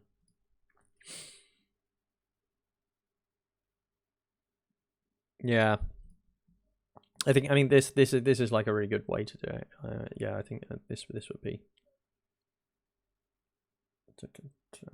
a random creature. Yep. Someone else joins this portion of battle. Yep. Straight fireball. So how obviously only fight a few guys at once. So another way that I've thought of that I would probably run a war like this, certainly in future, is there's a series of games called Dynasty Warriors, right? Is it Dynasty Warriors? Like, however you spell it. Dynasty Warriors, like 7, right? Or whatever. No, not the images, right? Where, yeah, okay, so you have like this map, right? This huge map, and there are like flashpoints that keep popping up across it, where it's like, okay, you know, this guy's assaulting the gates, so you have to go and stop him, and this guy's kind of assaulting this stuff, and blah blah blah. So I think this is kind of how I would run another kind of like a war or a siege in the future as well, because you have, like, you've got this war that's kind of going on around, and you can highlight little important flashpoints that are going on, right, between like armies or sort of structures. And then you can come up with, each time it's like 3 or 4 flashpoints of action that the players will kind of jump into, or get to choose which one they jump into. And maybe the ones that they don't will lead to unfortunate consequences or sort of side effects for the final battle, right? And that kind of, I think, helps. That also gives you that kind of structure, sort of that rush of combat, right, while keeping the focus on the individual party members. 3 or 4 years, I'll come by the stream and say they finally defeated the evil Bandicam Mask. You'll be like, yeah, I will, because no one can defeat Aku. He's like pure evil. Fabre. Hi Fabre. How are you doing? Thanks for stopping by. No, you're not too late. I mean, I originally, like, I think the intent was to kind of maybe wrap stuff up around 10, but I'm probably going to be on a little bit later if my throat can hold out a bit longer. You've missed us talk about what Darker Dungeons is kind of, or what's coming up for Darker Dungeons 2.2. And we're currently talking about, like, well, one, what are the Sacred Cows of 5th edition? And I guess now we kind of sidetracked into how do you run war in Dungeons and Dragons? Oh, actually, that's kind of really good.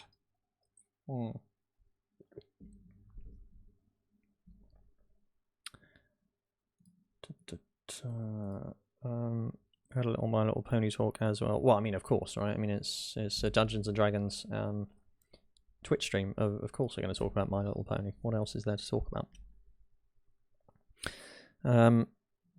Yeah, here we go. I'd say I do quite like keeping type notes as I go through, because sometimes I get to forget about little gems like this.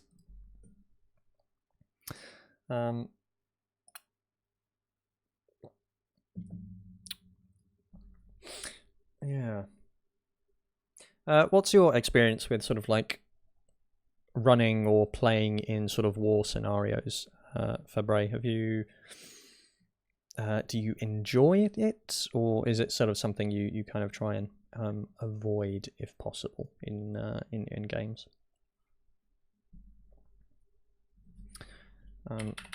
Focus game is about characters, not.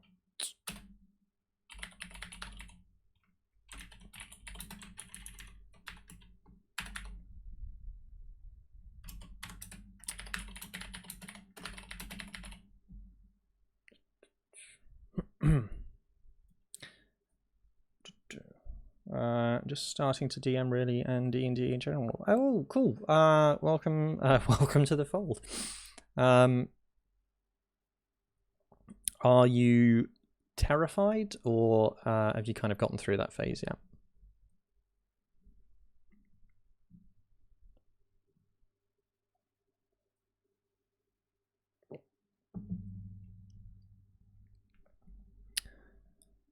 See, a merger between D&D and Warhammer. Oh yeah, sort of the Warhammer RPG is really good. Where is? I think there's so some options are right. So there's like the Warhammer Fantasy role-playing game. That's pretty good. I only played the 2nd edition one of that, but I had a really enjoyable time. I keep meaning to go back to it once I can finish any of the D&D stuff.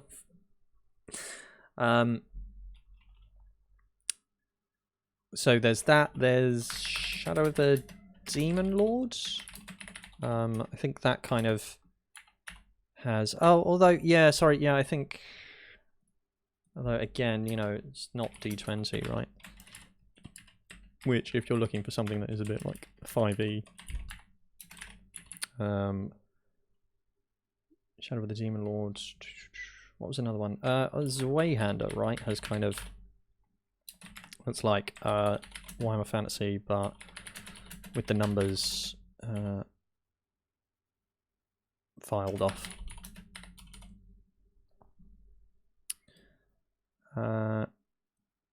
Simple and absolutely terrified. Yeah. Yeah, don't worry. That happens pretty much all the time. Even I still like before I'm running a game. You know, you get that crux in your stomach where it's like, I don't have anything planned, and they're gonna do the thing that I don't expect. And what? How am I gonna get out of this plot hole that I've kind of put myself in? And that happens reliably, like before every game. So don't worry, you are not by any stretch. You're not alone. What if I mess up? What if my players mess up and I can't fix it for them? Yeah, exactly. Like these are just classic problems that they'll never go away. You'll just learn how to kind of you'll come up with a few little tricks to get you out of trouble.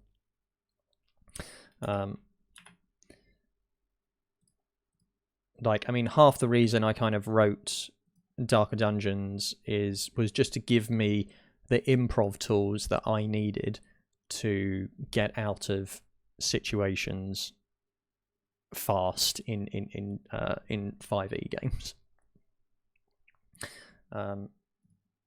Because I barely do any prep for my games now. I just kind of I improvise a lot of it, and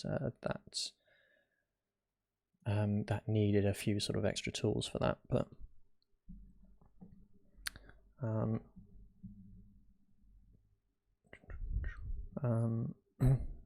be chaos. I meant a rule set which allows seamless play between tabletop RPG and miniature war game. Yeah, that would be great. But like, how do you kind of do that really? Because I think the core problem there is it feeds back into this problem of expectations, right? In my experience, and speaking, I guess, personally as well, a lot of the people who are interested in D&D are not necessarily the same people who are interested in in mass combat, because you lose character in that. You know, one is a very personal kind of combat. You know, it is just about like 5 people fighting through a sort of goblin attack or something. But the other is this very impersonal kind of block of stuff moving from here to here and, you know, firing arrows or whatever. So it can be epic. I mean, of course it is, because it's like huge, but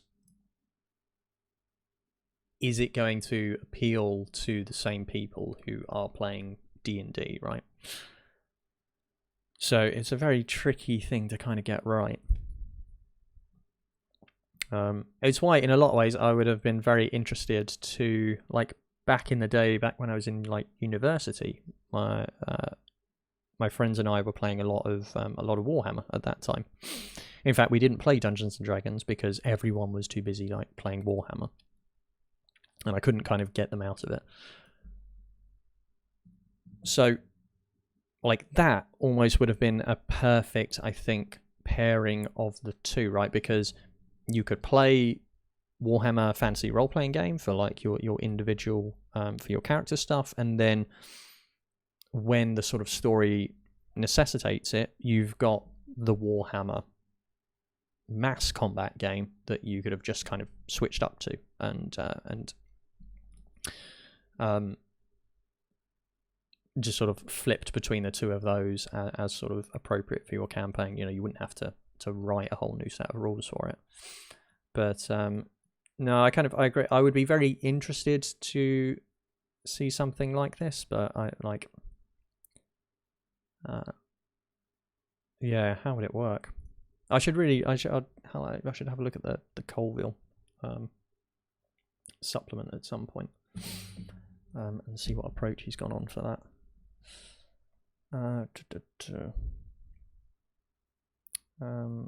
Started as a player with a friend and I liked it a lot. After that I found your work through the Roll20 sheets and immediately I decided to DM. Oh, thank you. That's really nice. I do kind of forget about the Roll20 sheets actually. Like, I haven't done some work on those for a while, so I kind of, at some point I need to do a small update for those, but it's nice that kind of has been an introductory point. And immediately I decided to DM homebrew completely with Darker Dungeon as base. Wow, yeah, you've really gone full in. That is good. I mean, yeah, no wonder you're feeling a bit sort of terrified and overwhelmed. You know, not only are you sort of doing like raw, you've got to get a grip on raw 5th edition, you've got your own sort of homebrew settings kind of develop with, and you got all of my sort of stuff layered on top, just kind of like tweaking all the core assumptions. That's a lot to pass, but you know, like, jump straight into the deep end. That's how you learn fastest. And homebrew worlds are like always the best. Like, I never run in a written setting now. It's just always a custom world for like me and my players, because that's a lot of fun. You know, you get to kind of build stuff to suit your players and to suit your own personal interests. So yeah, that sounds really fun. Like, yeah, good on you for kind of getting the ball by the horns.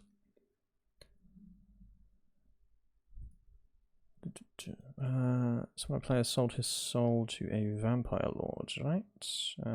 Was cursed with vampirism and thus eternal life.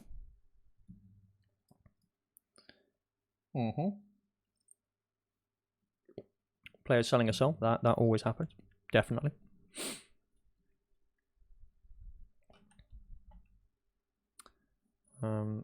Yeah, they can't. The players can't really stop offering souls to stuff. But you know, jumping back to your running, like, if there's anything that you need help or sort of advice on or anything, Fabre, then do let us know, and we'll see if we can make any of it kind of easier for you.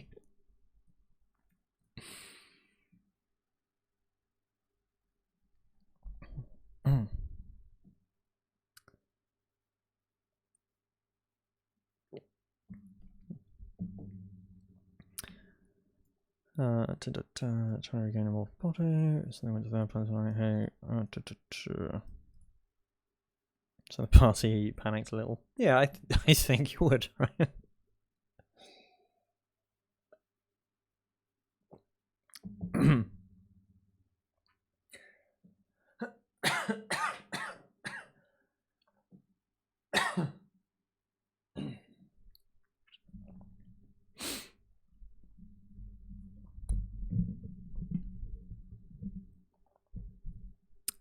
But no one even thought about investigating how that could happen. Yep, this is actually, that's a good thought. Yeah, I want to run a game about detecting.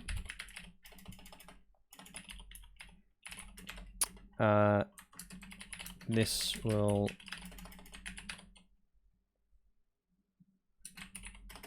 never happen because players suck at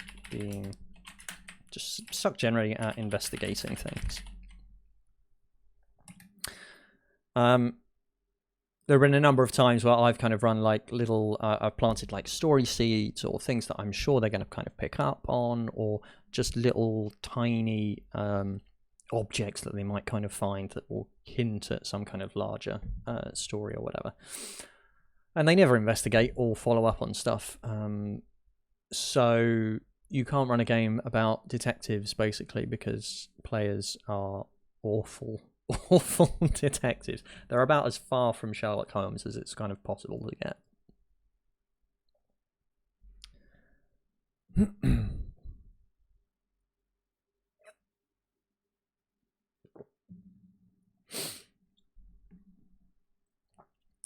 So the Vampire Lord has switched sides, given the blades. Party doesn't find out. So now one of my players has literally sold his soul to the enemy.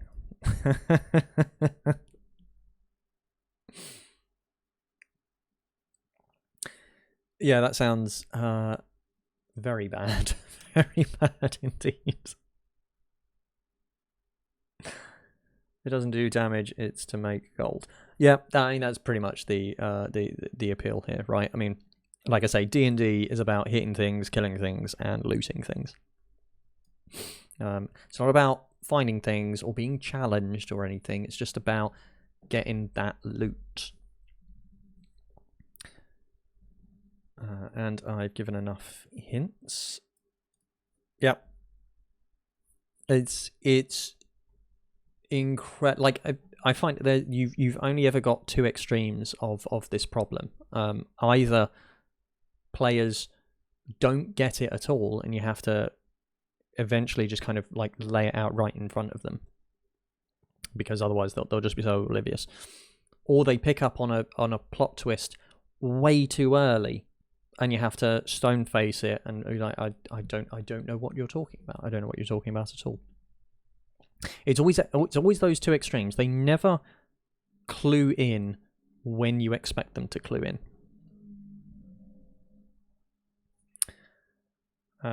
So I just sat down with him, told him, all fucked up.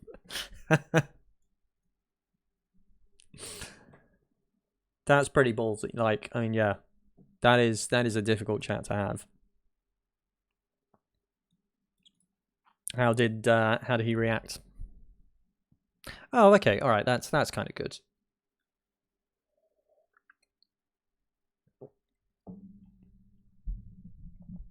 Yeah, I mean, if he's on board with that kind of plot development, then that's all good and sensible. As long as I reworked. Oh, okay. Is that why we were kind of reworking it? Okay, that makes sense now.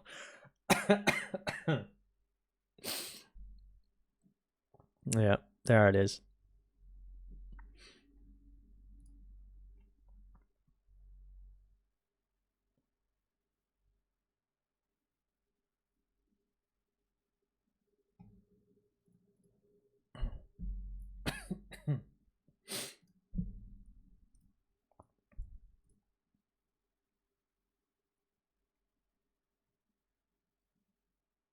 It's a death knight.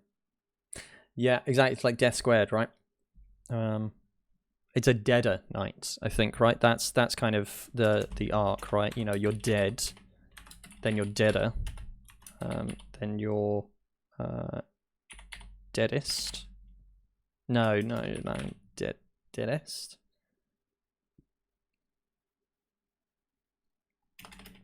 Can't be that, because that would imply you're discriminatory against the dead.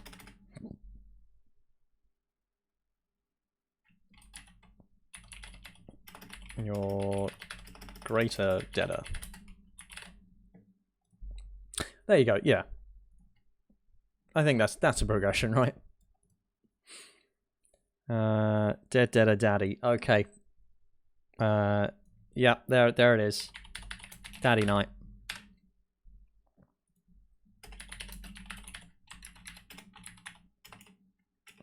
Deathier knight. And there you go. That's our three subclasses, right? Death, Deathier, and Daddy, right?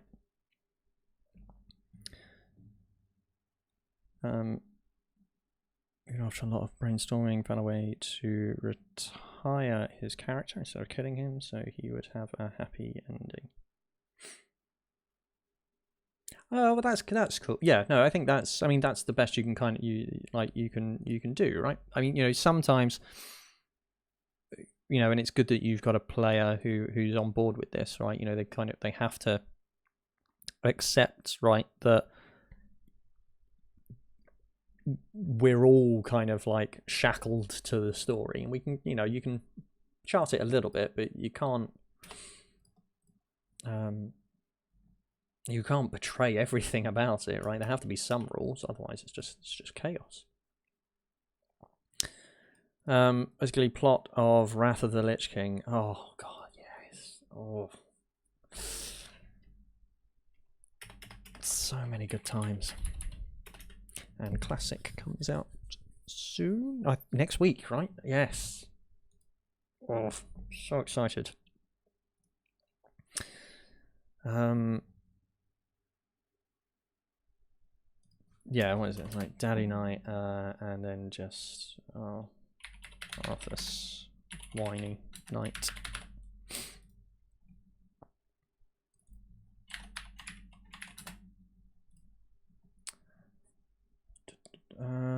Gonna have to bend the established rules of life and death a bit, but not too much. So he'll be stuck as the new.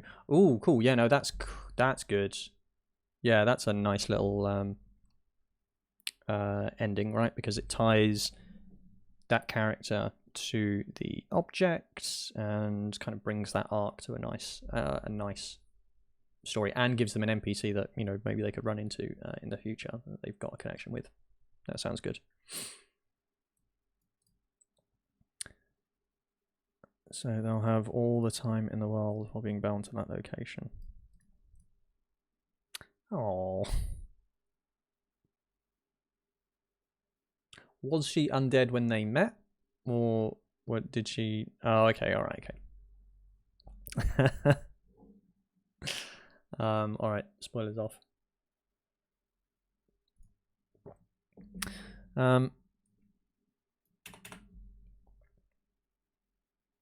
Yeah, tomorrow. I was very tempted to kind of sign up for the Warcraft Classic. Sorry.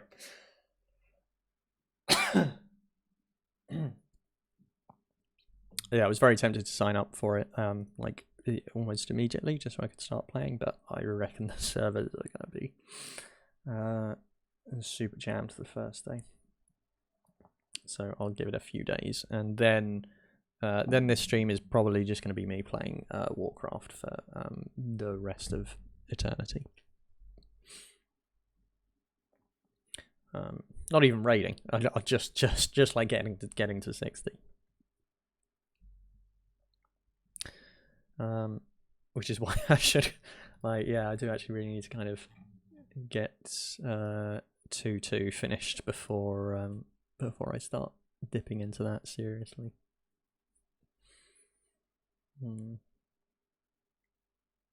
Easy. I think this won't take too long, surely. Maybe it will actually. I might have to have a think and maybe kind of break some of this out into 2, 3. Just so I can get, because I guess when did I release the last? 5 months ago now. Geez, actually, yeah, 2.1 is pretty old now, isn't it?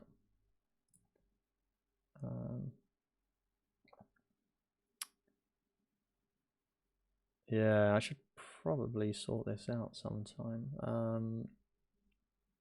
Yeah, I guess I kind of got distracted with Monster Maker and the Monster Maker app, right? Yeah, this took me. I probably spent a bit too much time on this, actually, to be fair. And that's kind of sidetracked Darker Dungeons, but this is kind of stable enough now for me to focus back here. It took me a while to kind of nail down light and shadow as well.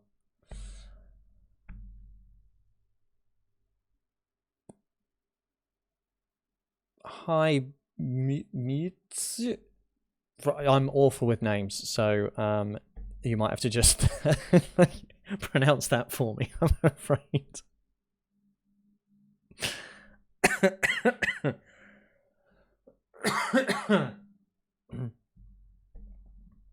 You are no help at all, Strider.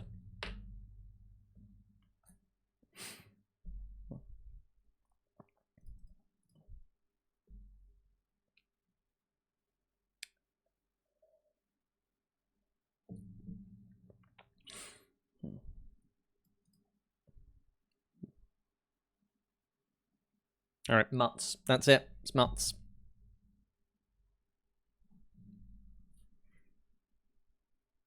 Mutes. See, this is what I love to do. I used to hate doing accents in D&D. Like I used to be very kind of uncomfortable doing that because I can't do any accents. But actually, I've found that it's almost like the worse your accent, the stupider it is, the funnier players find it. So, and the better time they have. So, if anything, I've just really drilled down on having shit accents for everything.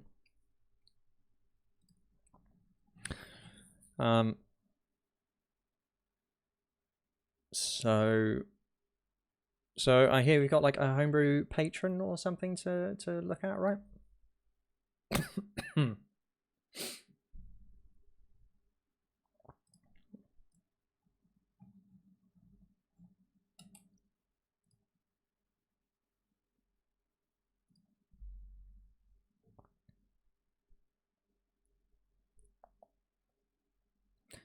Actually, I'll tell you what. We'll take a couple of minutes of break. I just need to get a drink and take another couple of aspirin. So I'll take a break for a couple of minutes and then we'll be back then.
Okay, and we're back. Alright, so we got the following situation. Okay. The accent has to be either too good or too bad. Yeah, exactly. I mean, that's it. If it's in between, no one really cares, right? It's in that kind of is this culturally insensitive kind of space? So you have to be on the extremes, right, for it to actually pass. It's either got to be, you know, Colville, Mercer good, right, or just like Borat bad, right?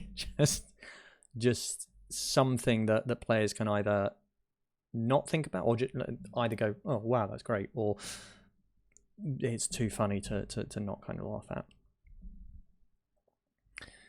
How do you feel? Have you practiced your accents yet, Fabre, or is that going to be a sort of slow, a slower path? Will soon achieve full angelhood to become an NPC. Character will be a warlock with 9-tailed fox patron. Nice. Okay, fire. Purification, renewal.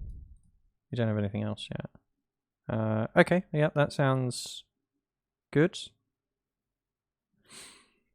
That makes a lot of sense.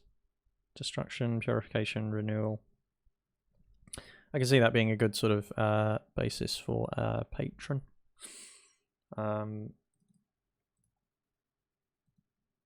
So I usually like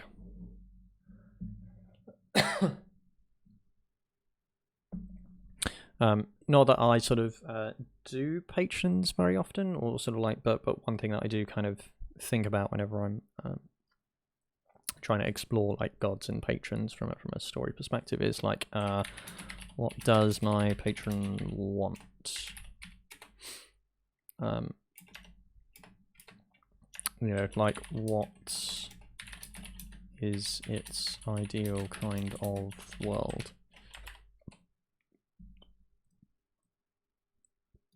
So this question to me is usually like quite important, because that gives me a clue on like how to control, or how to define how controlling that patron may be, or sort of like how forgiving they are going to be if you kind of don't do what that patron wants.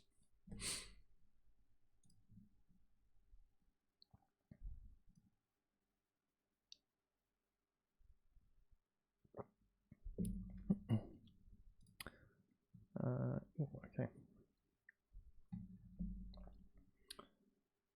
Okay, we'll come onto these in a second.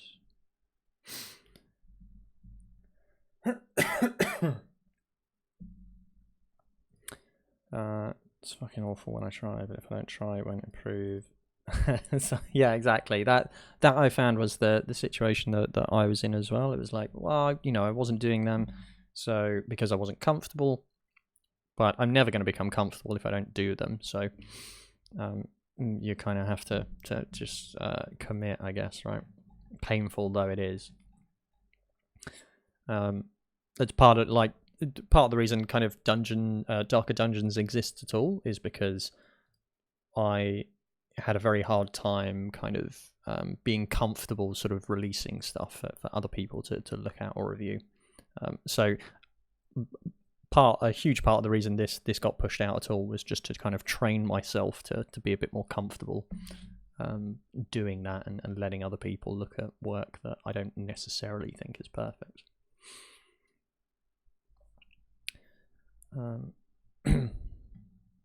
As a simple farmer, rebel seen in his village when his neighbors refused to betray. Government burned down the whole village. Whole family died, and I was recently prayed to Hevitison.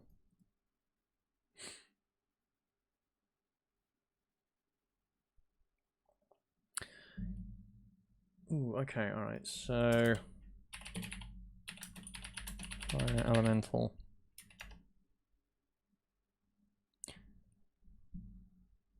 Interesting. First time playing a character with such a dark backstory. Yeah. Huh.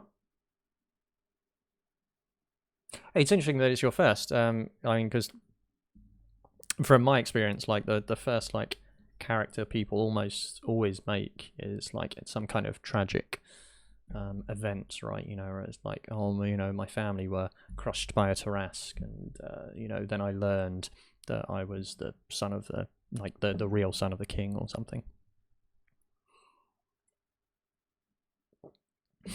Being a primal to carry out its will in the mortal realm. So a couple of questions then. Did the patron save me just to create more destruction in the world?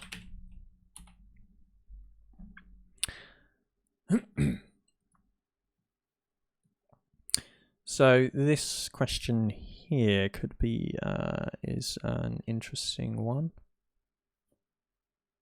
because this will kind of, I think, define the relationship right between this elemental and his servant.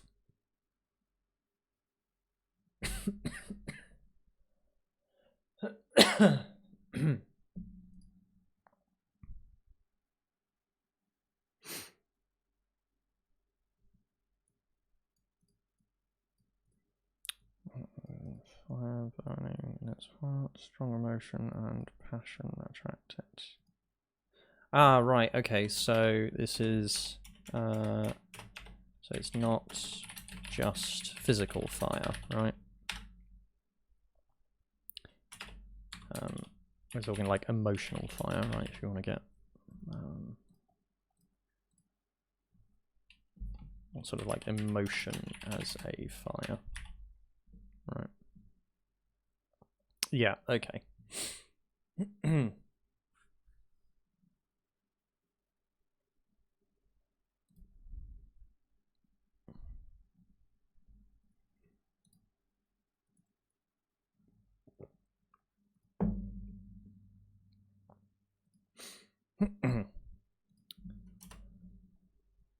So is your patron looking to create fire? Or sort of like spread fire? You know, physical or emotional, like whichever, right? So hang on, what have we got? Let's just remember the keywords, right? Destruction, purification, and renewal.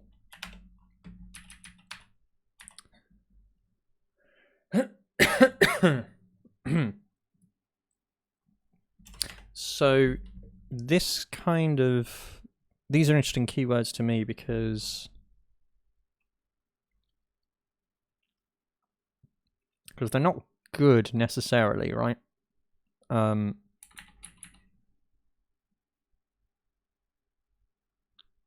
Which is tainted, purify it with its flames and renew it so something can be born in its place. Yeah, perfect. Because then the question is like, what is impure? Tainted. Burn the impure, right? So this is kind of like the dark edge of your patron, right? You know, it's very nice to kind of think of, it's like, oh, you know,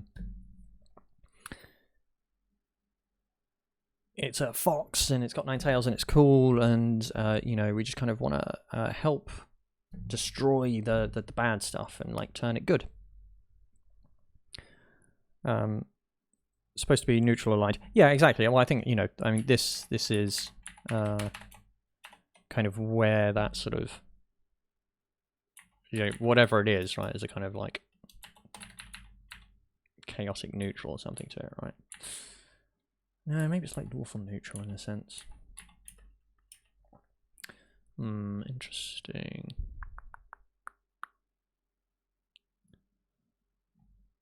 So, because this I see, so I always like to, whenever I'm thinking of a patron, try and imagine a time when the patron and player may want something different.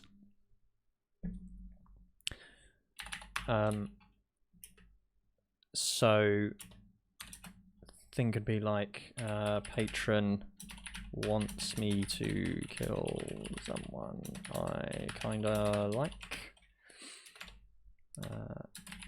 Patron says they're impure or tainted, right? What do I do? So this is like, I think,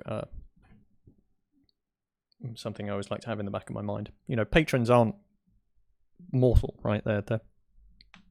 They don't think the same way that we as humans do. Well, I mean, not that this is an inhuman thought anyway, right? This is a fairly sort of standard kind of conflict. So, but yeah, this will be fun to kind of explore. Any mechanical thing we talked about yet was having Eldritch Blast deal fire damage instead of force. I think that's fine. I mean, that makes perfect sense.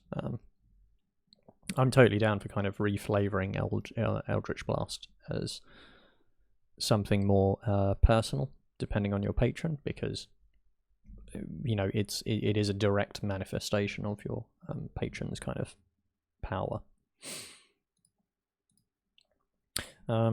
So hang on, let's 5e warlock, right? So let's have a little think. So yeah, I've done actually kind of built a patron from scratch before. So when do they get stuff? So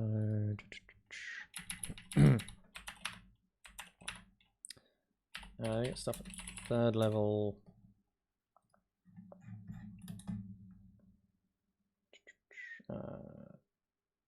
Third level, 10th level. Oh, 6th, that's right.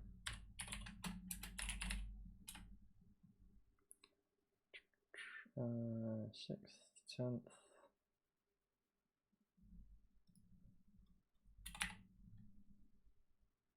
Oh, of course, yeah.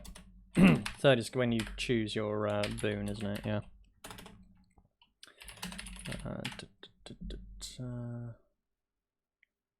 And then once it gets past like 10, I kind of check out immediately, because like 10 is kind of where I generally phase out of 5e.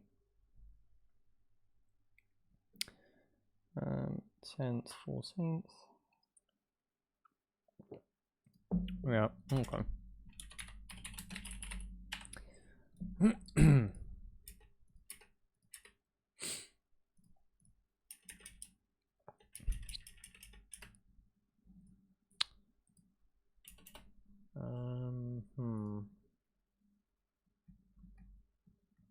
So how do they? Let's have a look at an example one, right? Okay, so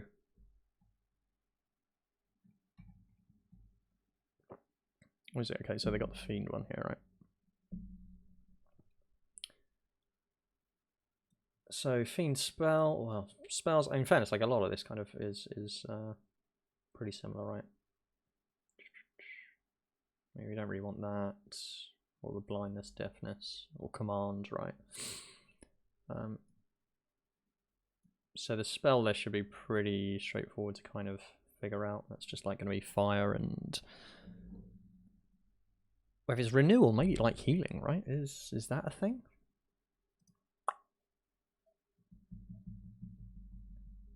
Because you could go a little bit kind of Celestial Warlock with it, right? If it is about like purification.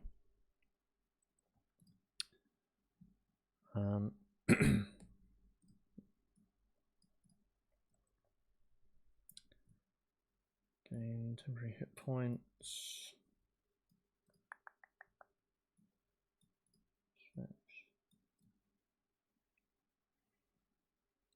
Celestial. Last character was basically an angel. Oh yeah, exactly. I mean, like, you know, we really want to kind of like the destruction is kind of the big thing here, right?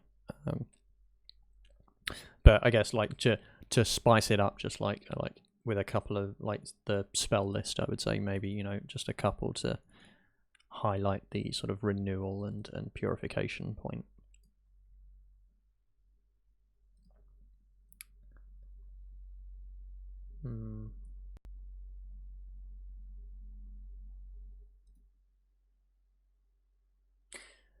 All right.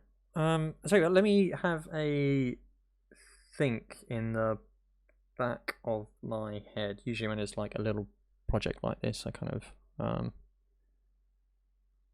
just like to let it sit in the back of my head for a few minutes. Be fire radiant oriented. Yeah, exactly. That's kind of what I'm thinking. So it's like predominantly fire, radiant, but mostly fire.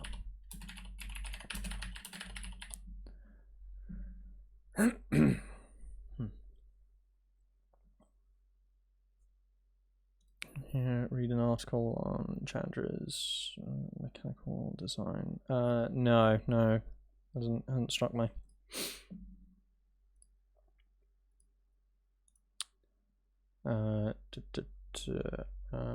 Actually, while we're doing that, I'm just going to run through some of these on the forum because I've just noticed them. So, Sirin25. First, do I record the social encounters for view later? Yep, they're all up. I usually post them on my YouTube channel, so you can find the bulk of them here kind of archived for your viewing pleasure. So I usually throw them up like the day or two afterwards. They also ask, I'd love to know what other homebrew materials you use aside from your own. Now, this is like very little, if in fact anything, actually. Everything I use at the moment is my own stuff. Part of the problem of spending so much time writing like Darker Dungeons and other stuff is I actually have very little time to look at other people's kind of homebrew creations or or find a way to kind of draft them into my own sort of games. Very often, if I get an idea for something, or like I'll just quickly write up a rule to enable that, rather than sort of go out and source material from somewhere else to kind of draft in. So that's kind of why like these little streams or are something I'd like to do a lot more of, because hopefully that will give me a lot more exposure to homebrew stuff for me to kind of play around with. I think the other reason that I'm sometimes worried about using homebrew material is obviously I write stuff and I don't like want to indirectly end up stealing stuff from other players and kind of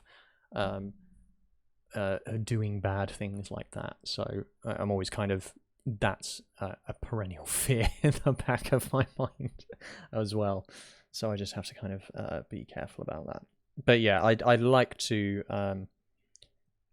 see more homebrew generally.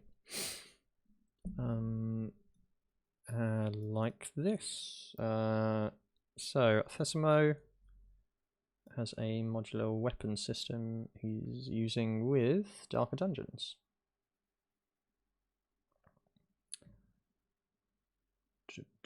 Modular weapons. Okay, so let's have a quick look at this. Replacement for the weapons found in the handbook. Create weapon in the system. Starts then choose an archetype.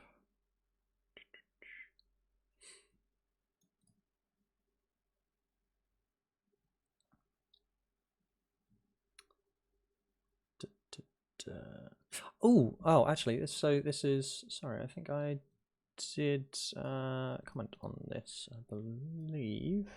If this is, let me just double check it's the one that I'm thinking of. Feats, Weapon Workshop. Oh, okay, so it's not that, it's a different one.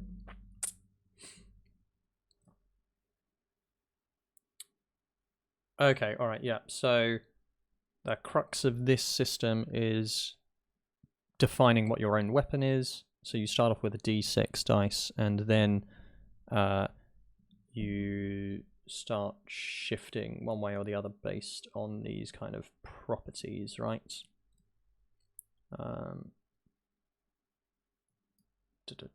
So this is a very nice kind of simple way, I think, right, to when you miss with an axe, use a reaction to make a weapon attack with disadvantage. Oh, okay, so this is interesting. So they've each archetype has a custom property, which is good. I'm totally down for that kind of thing. Axes. When you shove a creature with a bludgeon, you deal bludgeoning damage equal to your strength. Ah, interesting, okay. Bows just have range, that's fine. Crossbows have range, that's fine. Polearms get reach. Swords do crits on 19 or 20. Ooh, nice. Deadly, but nice. And then thrown can be thrown. Hit by one or more, staggered. Ooh, that's an interesting property. I don't think I've seen anything quite like that. And this changes the damage die. Yep. This seems like a very nice, a simple rule set for like creating modular weapons. It'd be interesting to see this in combat. Also, I'd definitely be interested to hear like how you've found using it with the Darker Dungeons rule set. That would be very interesting. It sounds like it would kind of be a very good fit, especially like given some of the wear and tear rules, maybe.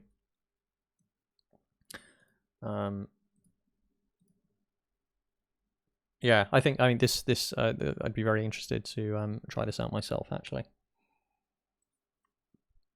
There was a very similar one, or a similar kind of approach that came out a few weeks ago as well, from Based Patches. That I believe had a similar attitude towards starting with a sort of damage dice and then moving from side to side based on sort of these finesse and heavy and light properties. So but it doesn't have quite so many of, well, I think it doesn't have any of those of these archetypes, which are really interesting. I really like anything that gives a weapon some special identity, that makes an axe feel like an axe and a sword feel like a sword, or gives you some reason to pick one over the other as opposed to just damage. So this is very interesting. Yeah, thank you for sharing that with Desimo. Right, sorry, chat, I'm way behind. Okay, Shannon's Pyromancer, she's not really refined. Ooh, okay, yeah, that's nice. Secondary damage, like splash damage, yep, that's cool. Some kind of soul consumer, okay, nope.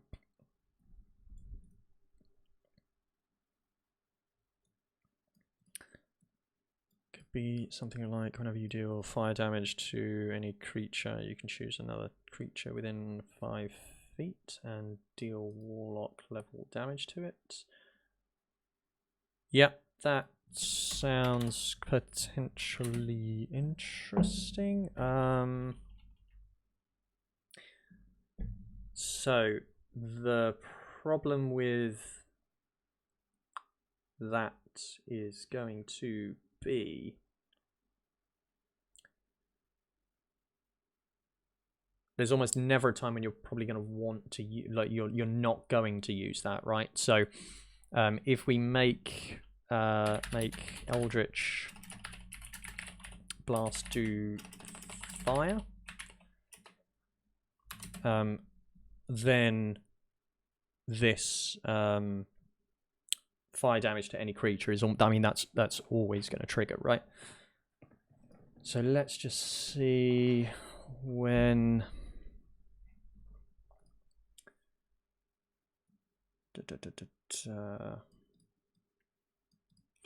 So starting at first level, when you reduce someone to 0 hit points.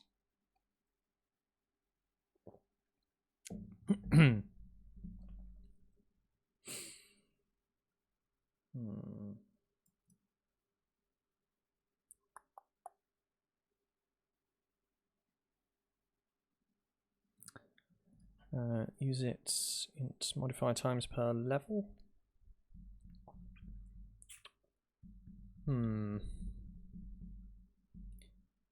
Possibly.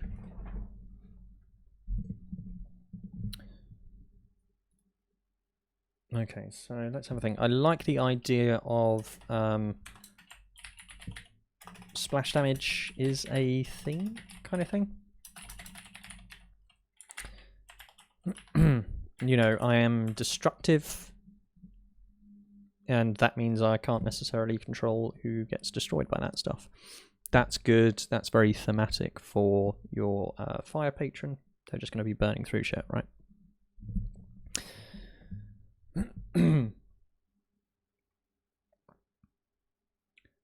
So, I like the idea of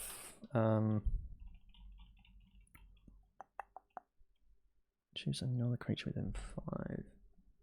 I mean, one way you could do it was a bit like, if you can't, there's no choice, right?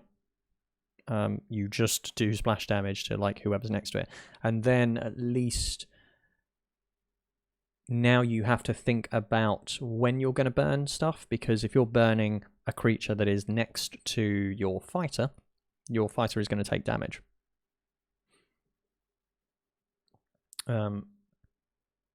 Paladin's going to be mad. Yeah, exactly. So that at least gives you some thinking to do about, like, okay, well now I can't use Eldritch Blast on this because I'm just going to hurt you, right? That would be less throwing fire around and thus less fun.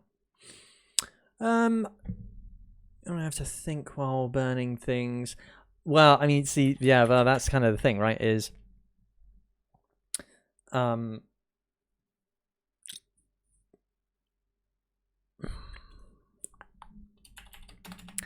don't we?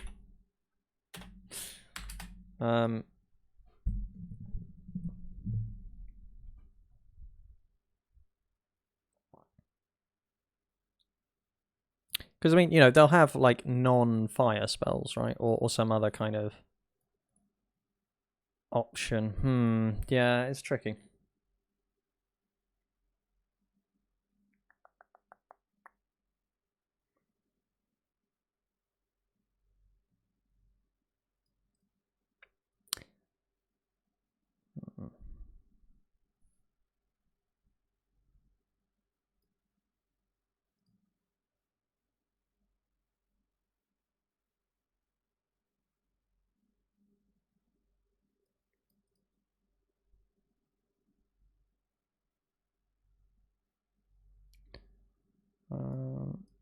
See, I like reducing. So, because this is a creature that burns and renews, right? Like, reduce a creature to 0 hit points. Something happens.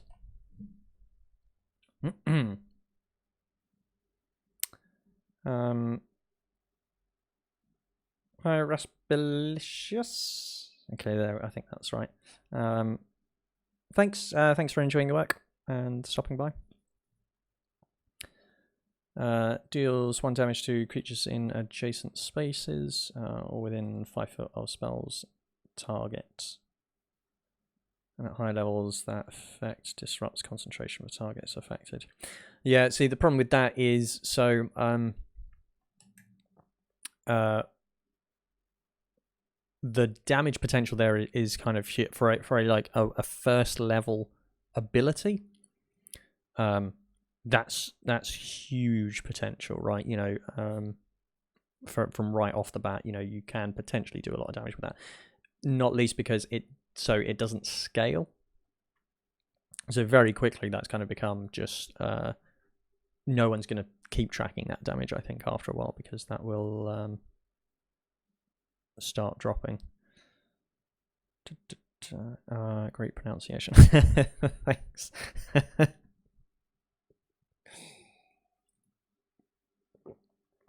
That's the reason I took the break, was just to kind of prepare pronunciations for things.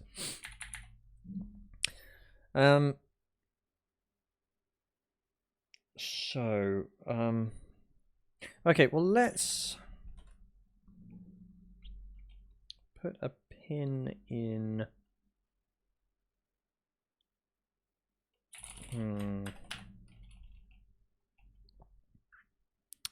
Okay, it's another the fun direction. Yeah, exactly.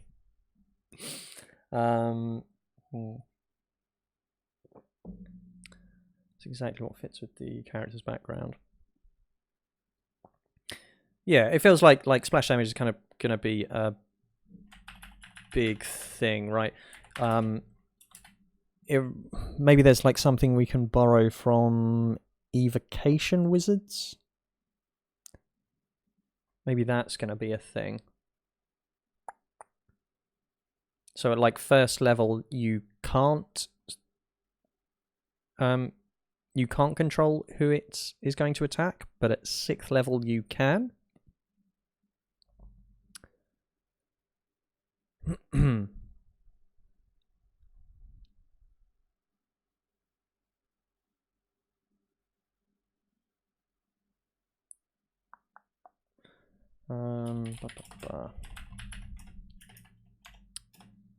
Let's see. Something 6th level, patron. Let me just grab Celestial. Where are you? Book.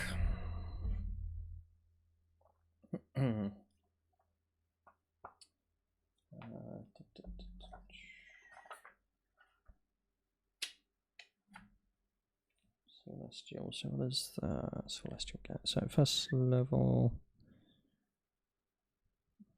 Oh, you get a bonus stuff. Ugh.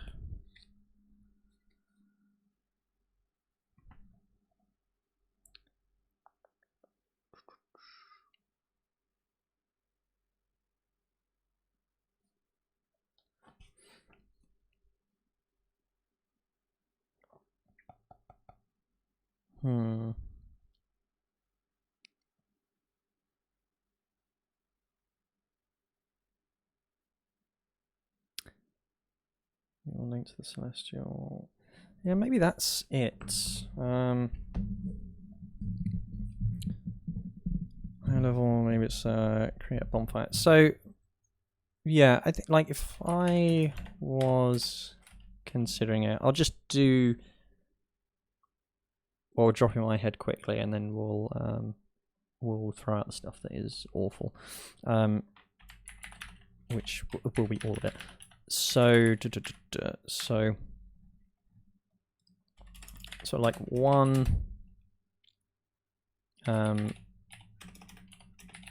Eldritch Blast does fire. When I deal fire damage to a creature, an adjacent creature takes warlock damage, right? That might be a lot at like 20th level. Ooh, actually, yeah. Fuck yeah, sorry. We should treat this like an invocation, right? So it should be like once per turn. Otherwise, you know, once you're at like multiple kind of like Eldritch Blasts, then the damage for this is just like insane. When I deal fire damage to a creature with a spell, right?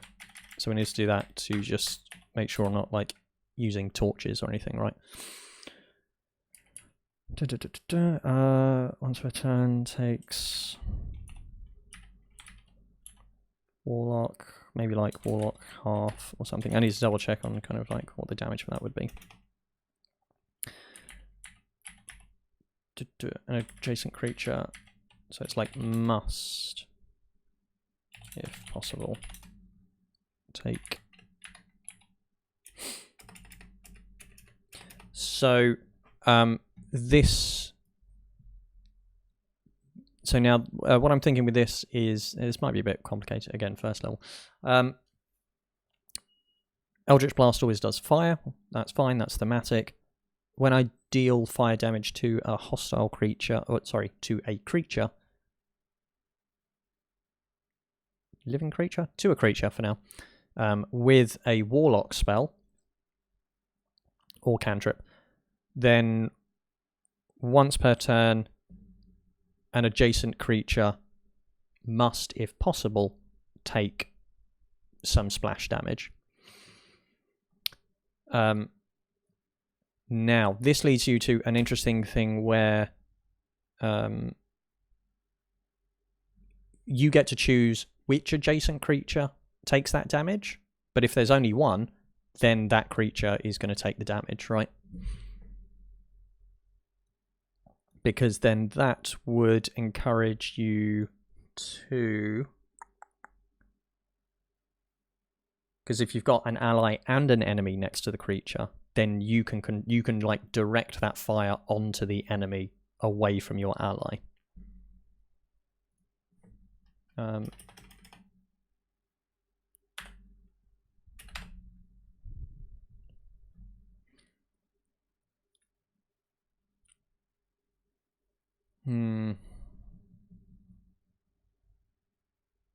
Yeah, maybe you're right.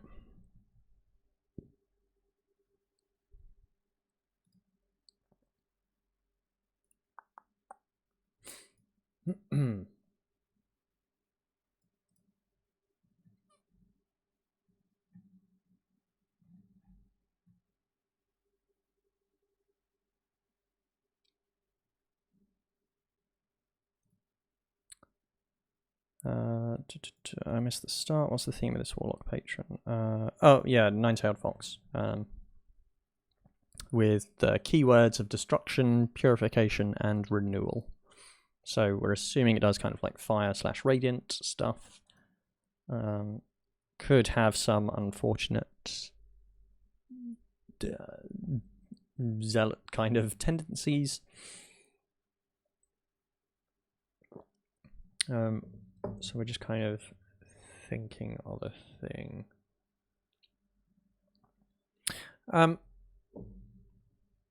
Okay, all right. So yeah, we might be coming up with this. I think this splash damage thing is a bit tricky.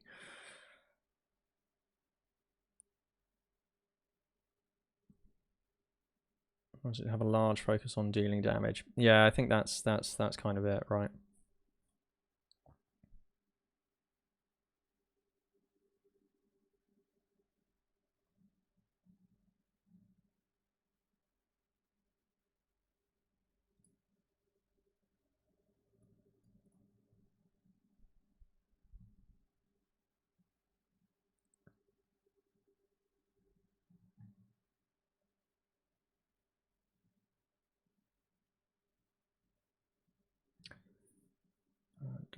You find damage, ongoing damage.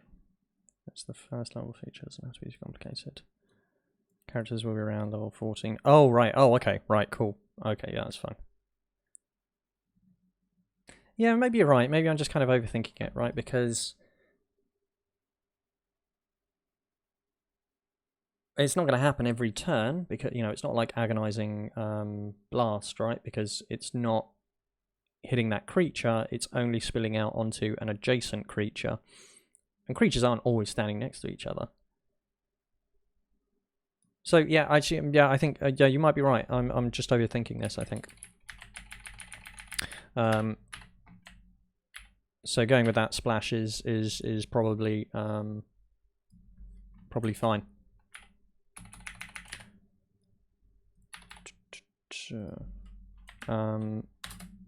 So when I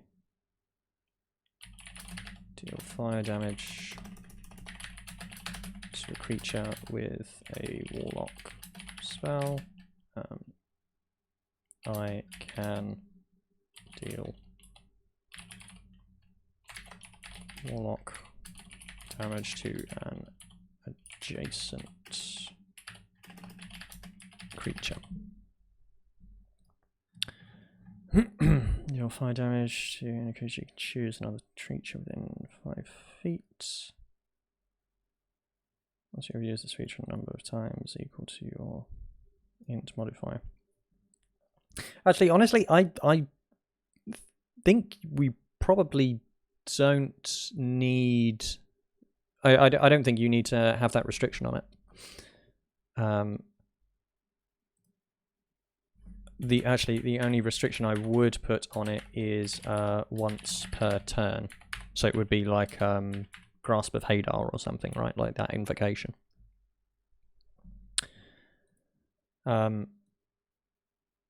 Yeah, exactly. Yeah, like yeah, actually, yeah, like Raspulius has said. So I think yeah, you definitely want to restrict it to fire damage from a warlock spell or cantrip, because that controls that power. You know, I can't just like burn someone with a torch and then watch that kind of jump. And it's not too often that you know, if we limit it to once per turn, then that stops it going crazy with multi-blast eldritch shots. It's per turn, and you deal 5 damage with a rock spell. You can choose another creature.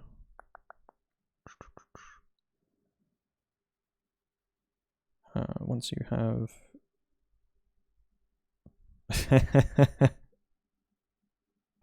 Yeah, there we go. I think, yeah, we got that. We got there. A team effort.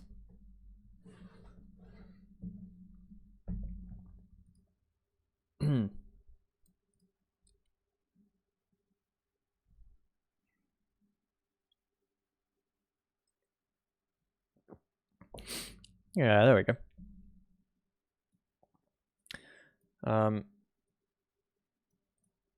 Yeah, so I think Rasp had an interesting point about emotional fire, right?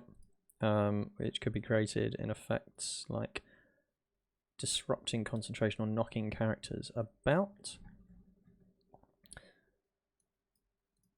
So that could be an interesting thing as well to do, right?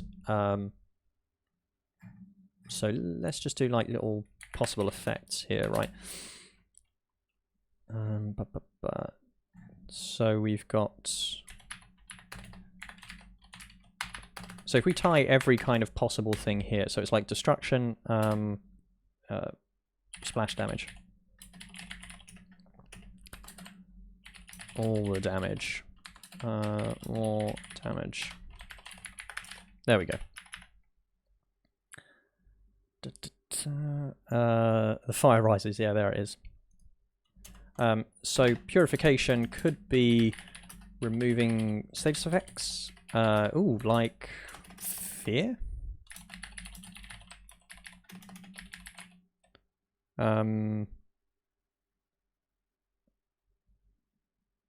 Sort of purify. So, and renewal would be like you know, healing or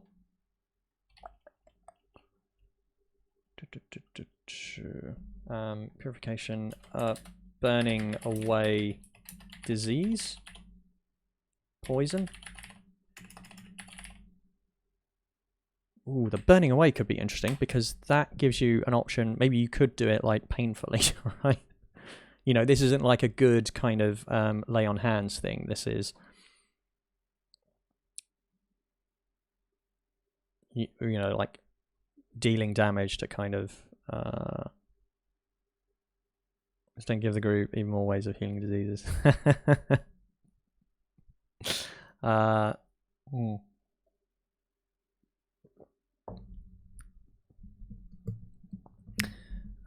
Trade hit points for status break. Ooh, yeah, okay, that's nice. Hi, Levant Noir, by the way. Thanks for joining. Trade hit points for status breaking. Yeah, that's kind of a good one. Burning passion to give a dice to someone. Ooh, okay. Well, it's kind of like bardic inspiration, right? Inspiring passion.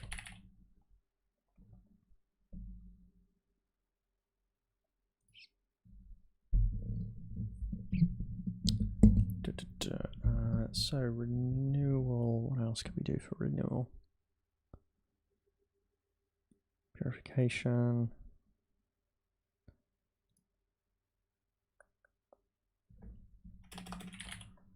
There's like ash.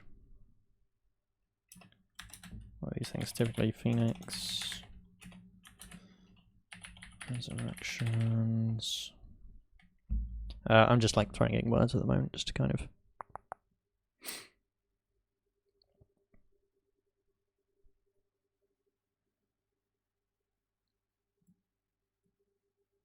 I think like burning your own hit points to like break free of something, that sounds like a nice option. You know, you're purifying your own body, right? Yeah, exactly. I think that's a great one. I'll put like stars next to that because that's got options. Yeah, that's good. I think I was kind of going there with this remove status effects, but like the burning hit points to kind of do that, really, I think that brings it together. That makes it a lot more warlocky, which is good. Shared fit, fire resistance, or you know, oh yeah, of course. Purification. I guess that'll be on sort of like renewal. Yeah. Fire resist and unity.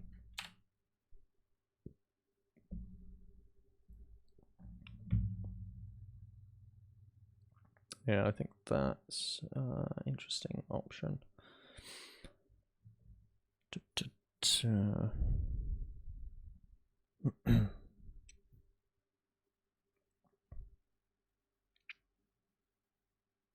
Same status on opponents for extra damage. Oh, yeah, that's a good one. I mean, it's a bit like Warcraft Warlocky, right? But like, what is it? It's like Immolate and Conflagrate. Was that like the combination there?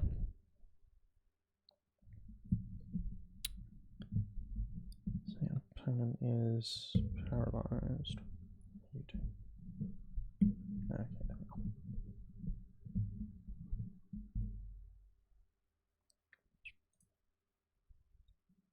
So,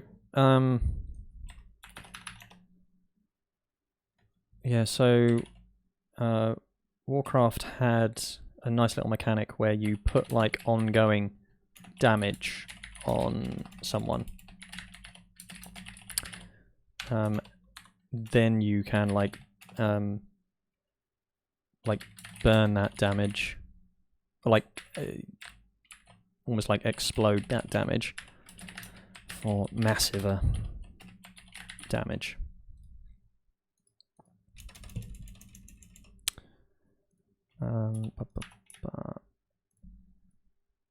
And that was like a nice little kind of chain. I'm not quite sure how you would do something like that in D&D though, because you don't have to, like, the whole point of that was you just kind of wait for it to tick down and then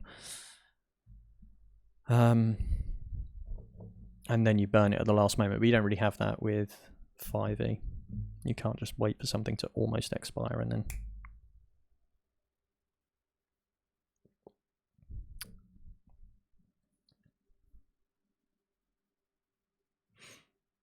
10th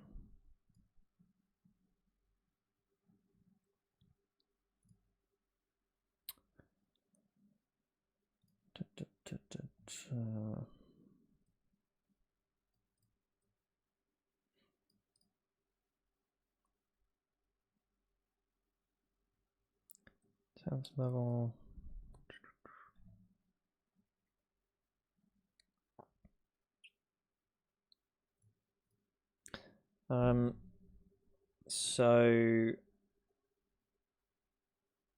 So let's just think about when we want like interesting stuff to kind of tick in. So I mean, this character's coming in at 14th level anyway, actually, right? So it doesn't really matter too much like when stuff kicks in, because you're going to have all these things anyway.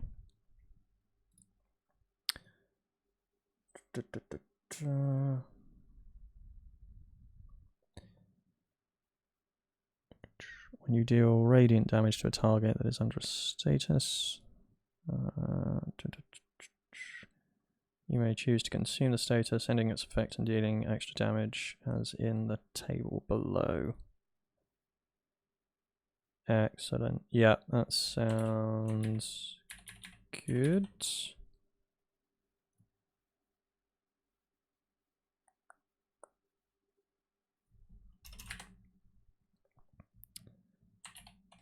And well, I'll just throw stuff down here and then we can refine as we go.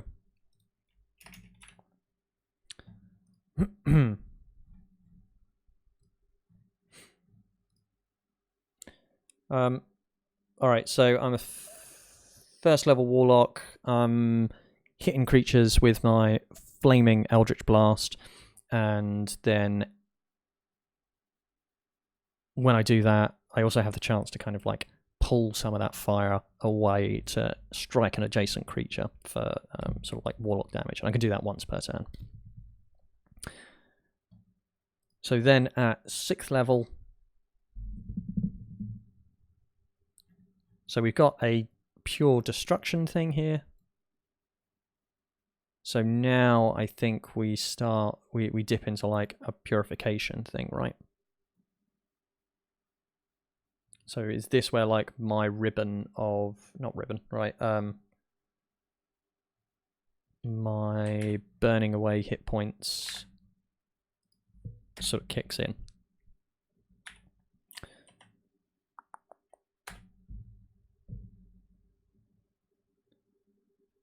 Inspiring passion.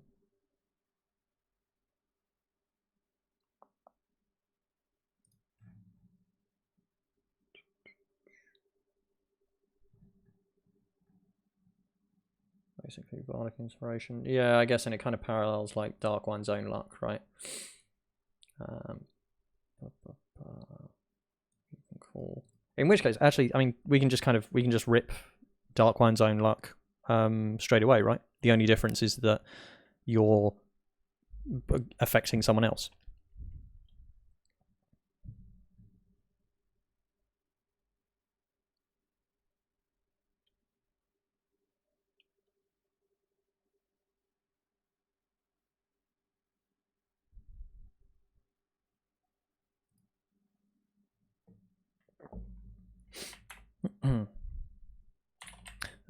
So we'll throw that down in 10 for now. 6 is like inspiring passion.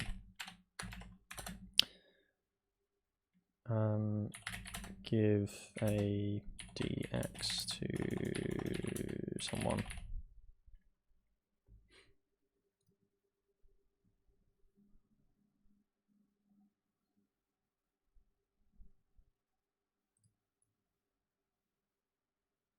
Right here, you choose this reaction, take hit point damage instead.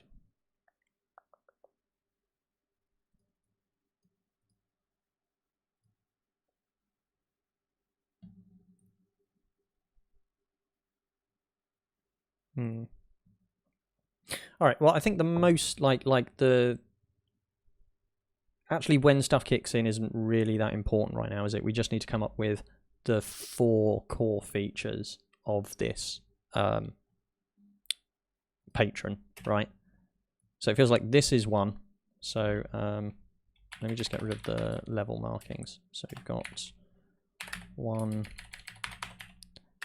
2. It feels like this is going to be like 4. Oh, sorry, 3, and then 4. So then we just kind of have to pick what the 4th one is going to be.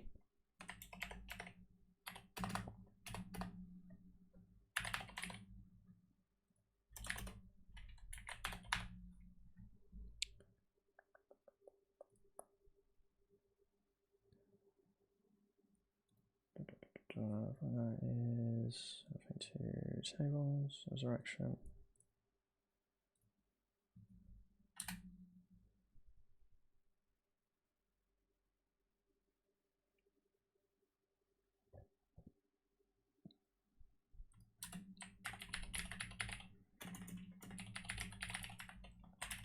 So we've got our destruction thing, we've got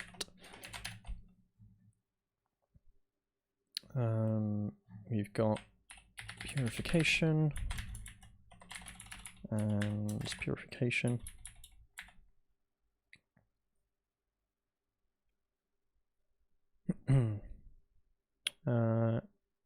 Raspalicious says resurrection.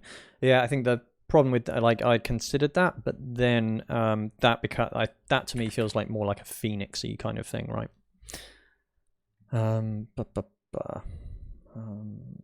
When you deal fire damage to a target suffering a condition or are subject to a condition, you may choose to deal or suffer extra fire damage as shown below, and the condition ends. Oh, cool. So yeah, I mean that kind of wraps both points up, right? That's purification and destruction, which is sweet.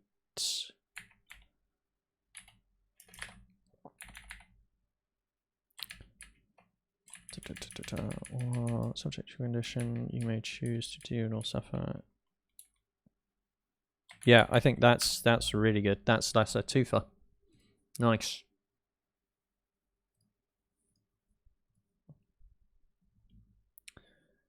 I think you're my favorite fake Frenchman now. Yeah, the really annoying thing is the Vent Noir does this quite a lot. Like I remember back in the some of the original versions of Darker Dungeons, Levant would drop in with some really insightful and cutting comments, which was really annoying because Levant was almost always correct in those. So I'd be annoyed that someone found a flaw in my glorious work, and then I would have to fix it and be better. So thank you very much for that.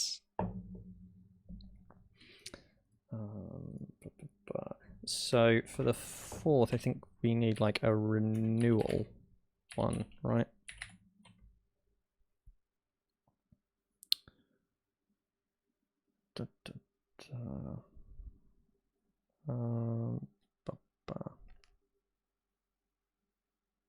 Oh, thank you for gifting a sub, Strider.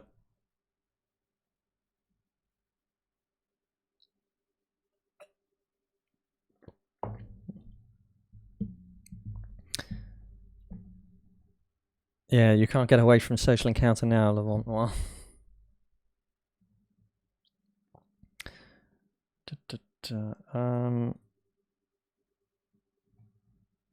So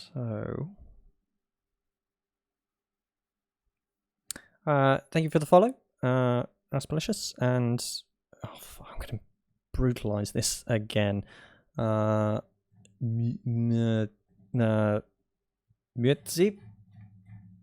That'll do. That works. That's close enough, surely.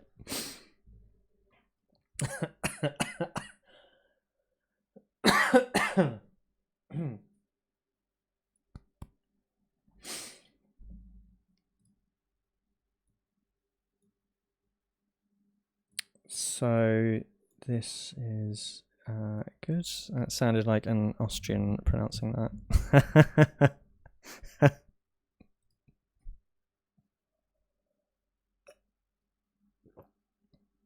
What did I say? My accents are the greatest. You already have a condition remover. Yeah, so I think like some kind of heal or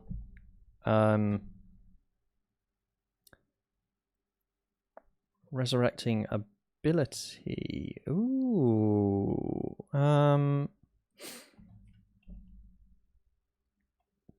Burst speed extra. The little Billy howdy. Howdy yourself. How you doing? Thanks for popping by. We are just trying to build a sort of new nine-tailed fox patron for Strider's campaign. Like a phoenix, maybe. Yeah, exactly. What I'm wondering is, oh damn, what is the spell? Like renewal. Like maybe you can't grow yourself. What's the reviving spell? Not resurrection. It's not regrowth. It's an R of, yeah, revivify. That's the one. What if you can cast that? Just off the top of my head. Let me just remember what it does. Because you're kind of, I mean, you're renewing someone, right? You're just not necessarily renewing them exactly as they want to be. Oh, right, hang on, no, that's not the one I'm thinking of.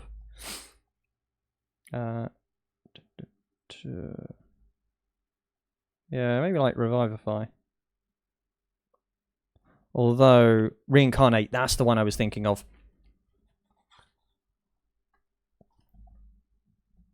That one could be fun. You touch a dead humanoid.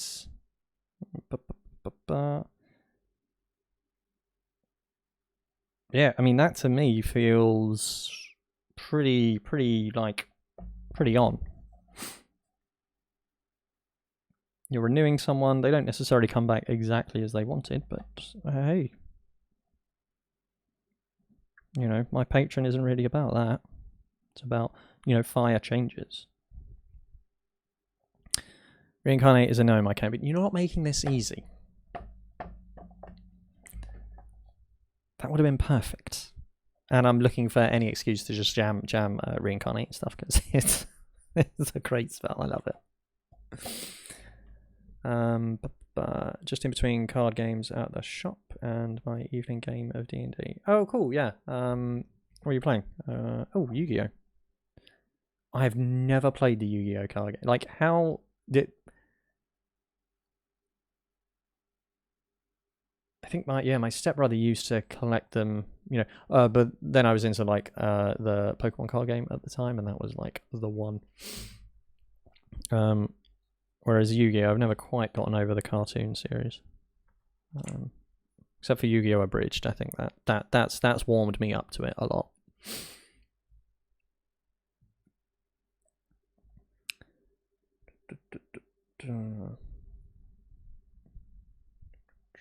Reincarnate. Okay, so no reincarnate. A fiery warlock effect on that. That's like you can bring them back to life. For someone who's making death saving throws, yeah. Also be more phoenixy. It said doesn't like phoenixes. Unbelievable. 1 win of 3. My newest starter deck. Ooh, nice.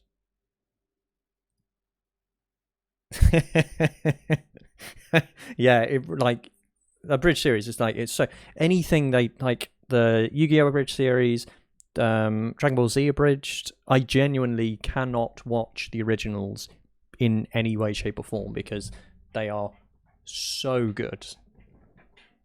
You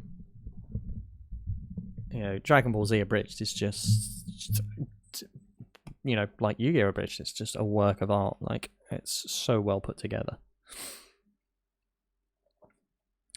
Could have done significantly better if I went and sunk more of the cash on rare and powerful cards. Yeah, see, that was always my problem with card games of that kind. Like, I never really actually buy anything more than the starter cards. I'm very bad for that. So, like, I've spent a lot of time playing like just literally the base game of Netrunner, because there's two sides on that, you can play it. Oh, or the original, like the Warcraft trading card game when that came out. Oh, that was really good. I enjoyed that so much.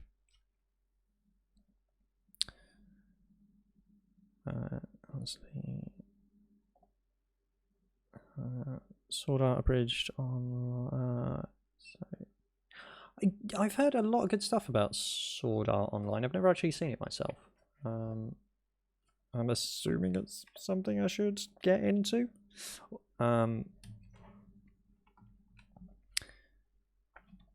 So I was very tempted to kind of like jump into Sword Art Online abridged, like with Hellsing abridged as well. Like, there's so many abridged series now, right? But then I realized, well, I haven't seen the original, so none of this is going to actually make any sense to me. There have been so many times I've wanted to encourage someone to watch Dragon Ball Z abridged, and I can't because they haven't watched the original, and none of it will kind of work if you don't understand the stupid little idiosyncrasies of the original. Do you play Hearthstone now since you played the Warcraft? I played Hearthstone for like, I would say, the first year or so after it came out, and then I kind of I got a bit bored of it. But it was like, I really enjoyed it when I was playing it. Like they hit it right out of the park with that. Like, very easy to get into. It had the catchiest kind of board music I have almost ever heard in my life, and I was literally playing that for with my housemates as well, like for a very long time. But yeah, like they've got so many expansions and like deck types and card keywords now that like after a while I kind of I've got the feel of this, and now I'm kind of moving on, right? But I probably should dip into it again at some point. Condition removal, healing through fire seems wrong. Maybe rekindling a fire. Given temporary hit points. Ooh, temporary hit points. That's kind of good. Temp hit points. Rekindle the fire. As a name, I think that's kind of good, and that's kind of on point, right? Actual show is pretty trash, but the abridged is hilarious. Yeah.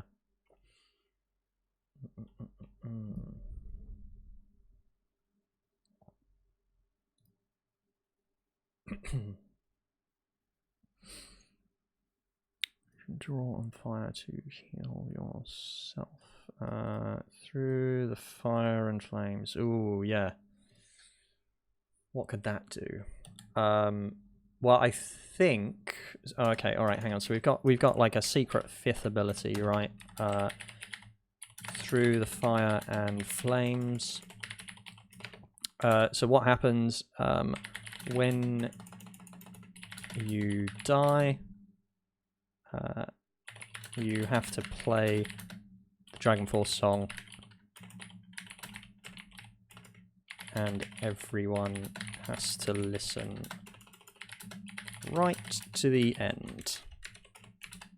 There you go. So no one's going to let you die, because if they do, they're going to have to literally sit there and listen to, like, how long is it? It's like 6, 7, 8 minutes, right? You have to play the guitar solo to unlock the ability. Yeah, exactly, yeah.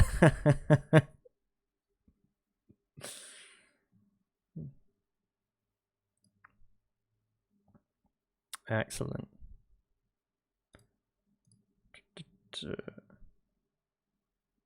Yeah, so I mean, actually, yeah, for prey is right. So we kind of need the fire immunity to kind of kick in, right? So maybe here is like a good time to kind of do that, right? Just boom, now you're immune to fire, which at 14th level doesn't really matter anyway because it's 14th level, right?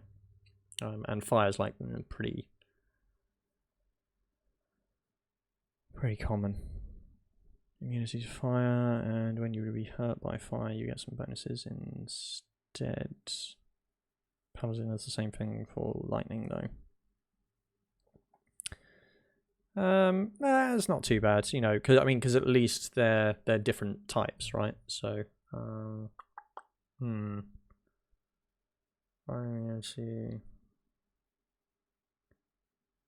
extra action kind of thing. Oh, maybe is the bonus like when I would be hurt by fire, I instead add that damage to my next attack. So you can always build up like a buffer of damage, right? So you're kind of shrouded in this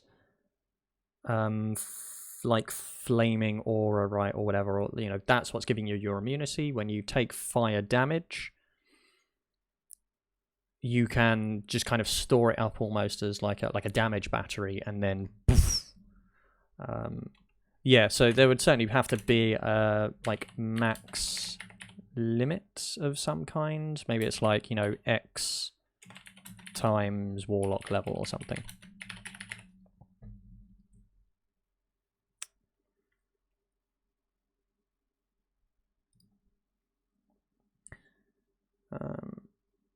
While you have fire damage stored in this way, you have a damaging aura dealing fire damage around you.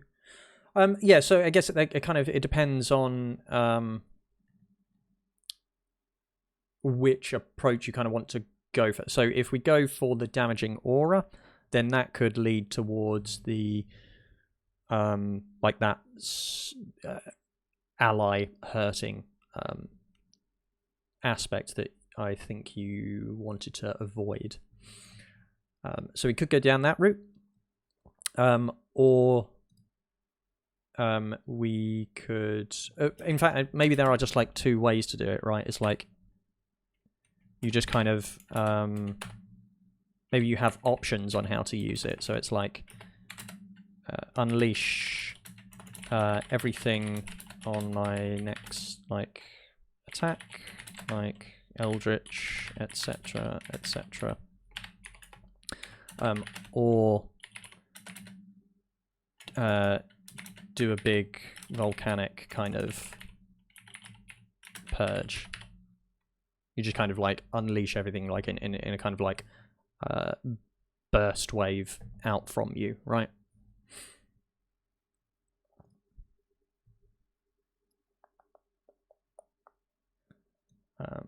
So you get to choose, right?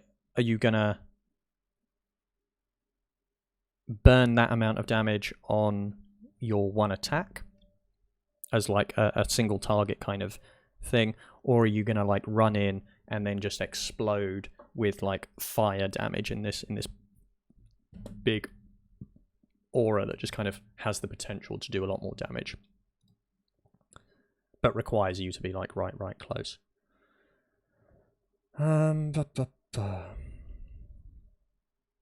What do we have on level 6?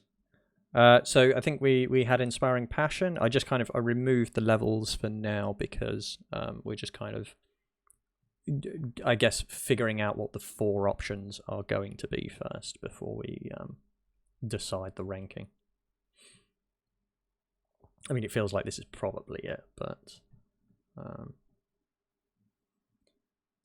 so you got my destruction. I'm sort of purifying stuff here. Purifying and destroying. And here, I mean, this is just like pure destruction at this point, right? So renewal. We're not really doing much with that keyword, but we'll figure it out.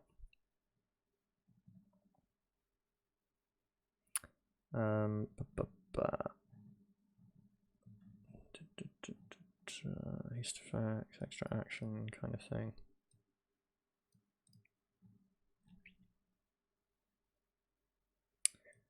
Activate concentration thing here. So if you have the fire effect, disrupts concentration around you because of the burning heat. That kind of stuff is, I mean, that's good, but it kind of depends on. Then it becomes very situational, right? I mean, how often are your players going to be in a space where they're fighting spellcasters, or more importantly, spellcasters who are using the same kind of concentration rules? Like I never use concentration for my monsters, right? Because I use the monster maker, and it's too boring for me to kind of track, right? It just kind of slows the game down, I find, for monsters to have to kind of track concentration.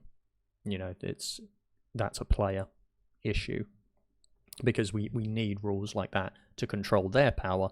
We don't need rules like that to control monsters, because that's my job as the DM.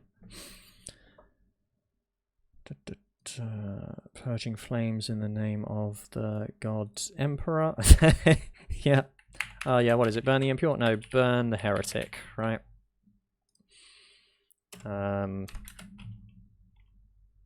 Shortly followed by what? What was it? Walk softly and carry a big gun. I played so much Dawn of War like when I was at uni. That was an incredible time.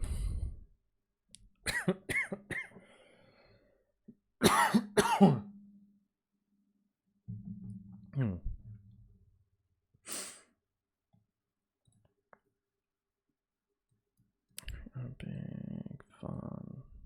You can choose between harming or a temporary aura with the level 14 ability. Yeah, I think like this needs I guess maybe some work, but I think I like the idea that when you take fire damage, you're kind of building up like this pool of energy that maybe there are like 3 options that you can kind of choose to do something like interesting with it.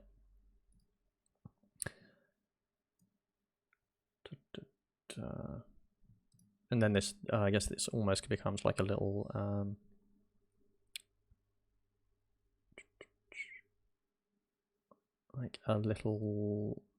it's like another secondary resource for the warlock to kind of track. That could be interesting.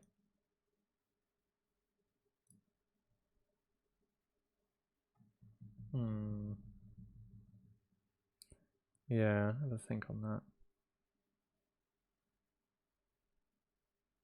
So is this warlock you want to get burnt? Yeah, exactly.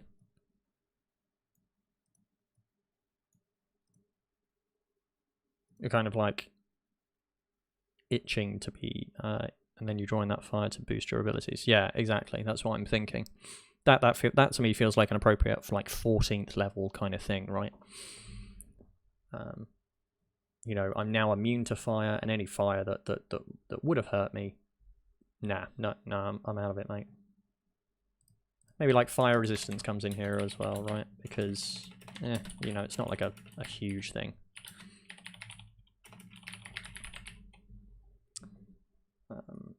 And then that gives you the kind of ramping up, right?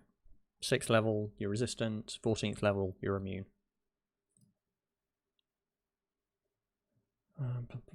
Maybe it shows all of them, bolstering each one.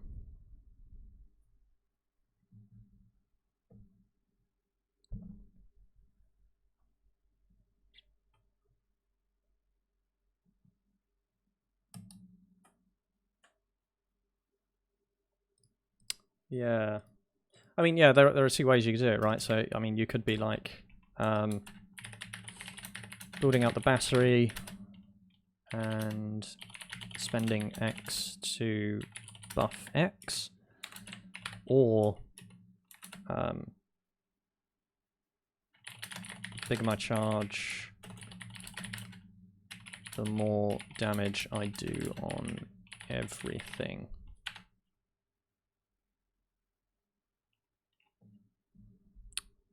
Like you have a burn dice each time you take fire damage, you increase it and you add the dice to your ability.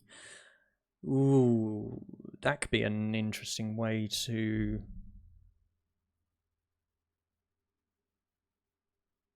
track it. Without it having to be like another resource, right? It's like if I take, it's almost like a resource die, right?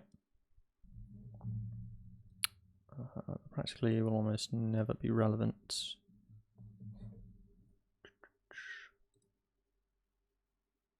Which one, Strider? Sorry.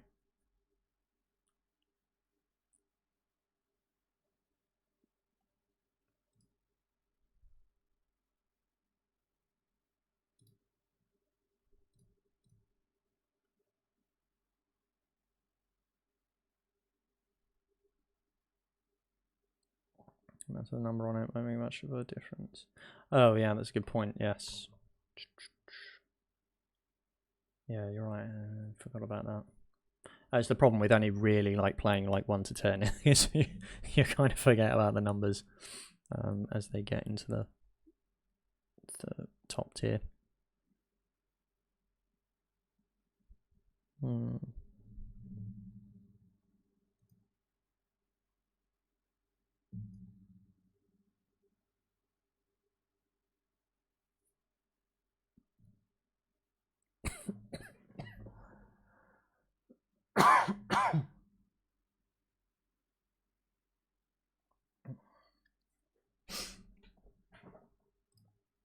I'm just going to take a break for 2 minutes. I'll be right back.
Okay, and we're back.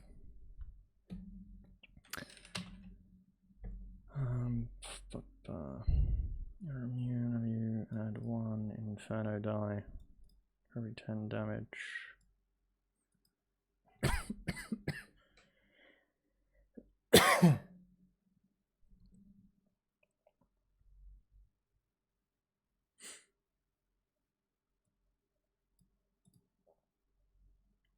Ooh, that's very interesting. Okay, so let me just copy and paste this into the.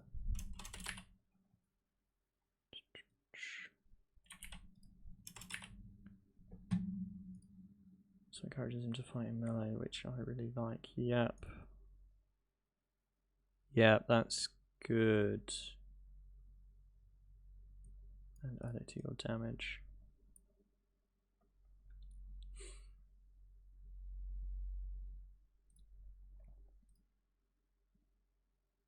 I think that has some good potential, yes. Might have to wonder about, like, the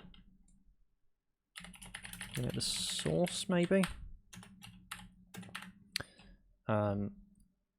So I can't just, like,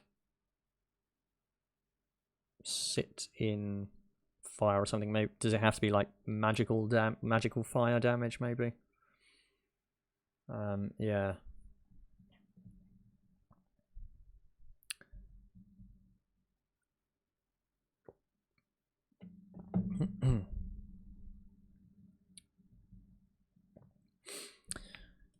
Setting on fire should definitely trigger that. Yeah, I can, like, I agree with that as well. The only problem there is, like, how do we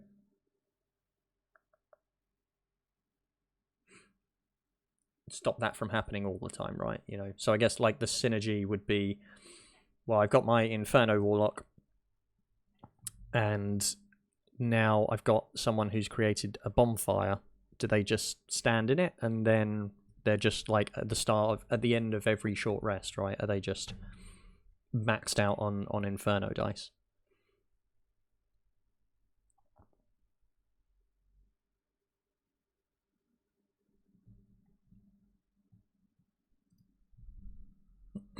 They dissipate after a minute. Oh, okay. In which case, yes, that totally changes it.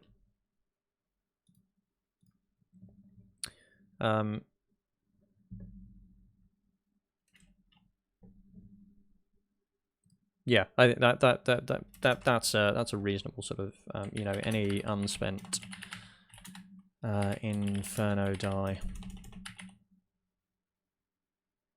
Or, like, you know, if you don't take fire damage within minutes, your Inferno die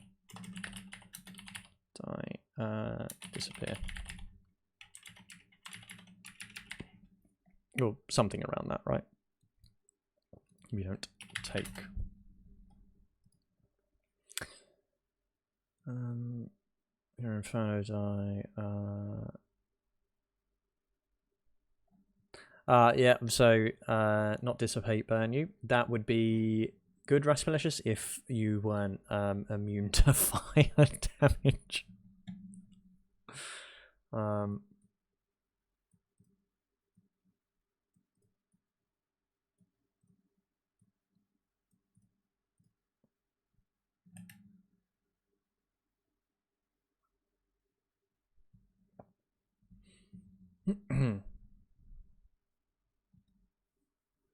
Yeah. Plus, I guess, I mean, you know, it would just lead to a case of, well, they could just do, like, a melee attack. They melee attack the air, right, and then event the damage that way.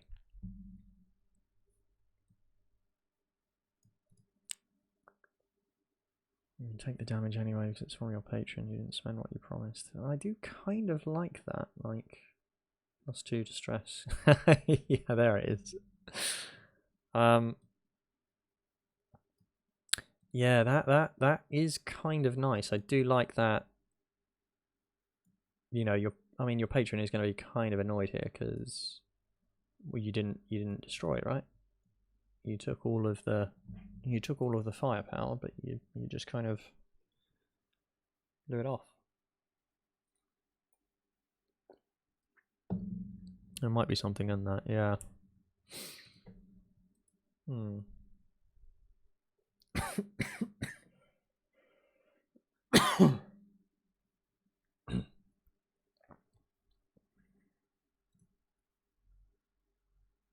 Oh, psychic damage, yes, of course. There, that's what it would be, wouldn't it? Yeah.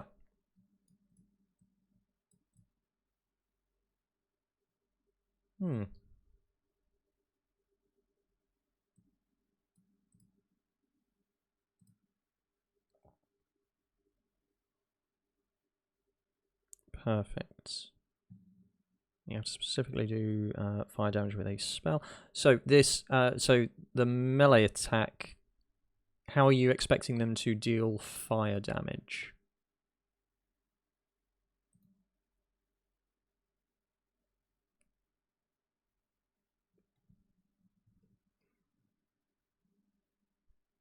Oh, okay, cool. All right, that's that. You're not assuming that that's something that's baked in. Okay, no, that's good.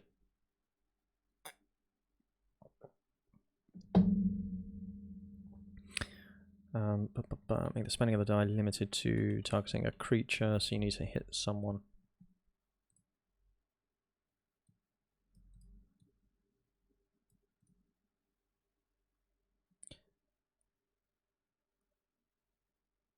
Yeah, I think that's kind of like the limit, right? So you have to target Inferno die, deal damage, deal like, so we've got like psychic damage to you.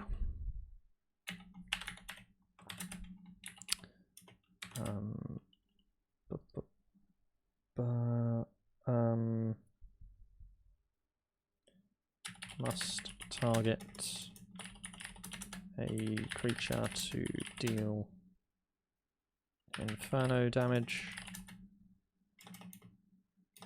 to use Inferno die.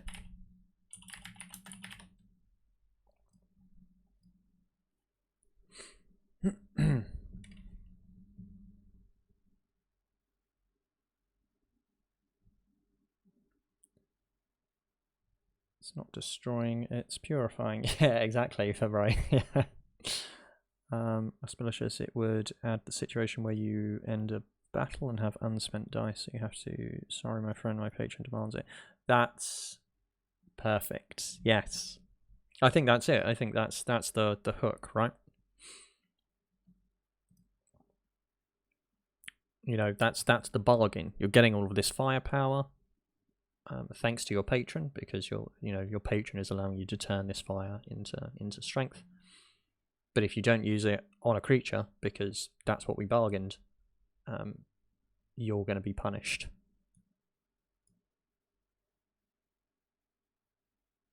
Yeah, I think that's good.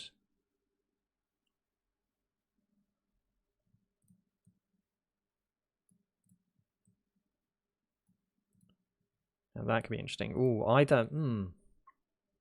either you take psychic damage or you take a level of exhaustion for each die. Because then we don't have to worry about hit points. It's just, well, if you fuck up 6 times, you're dead. Sorry, mate.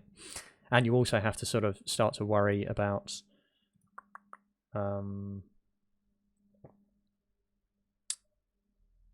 how it interacts with other exhausting kind of effects. Exhaustion is so much more punishing in my campaign, and his tune deserves it.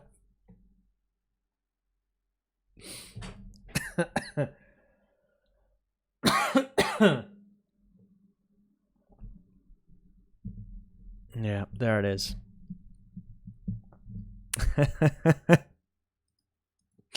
Yeah, see, there you go. Chewing breaks concentration, right?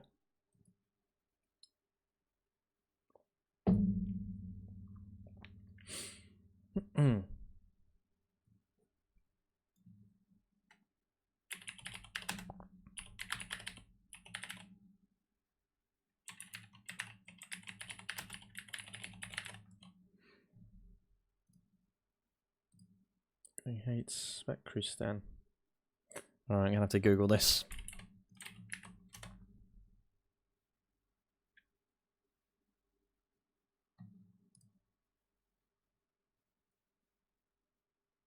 What is spec?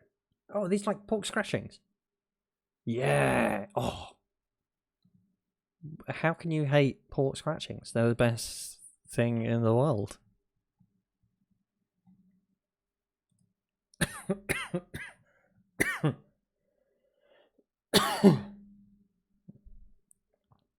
That is fair enough. Yeah, they're the loudest snack in the world.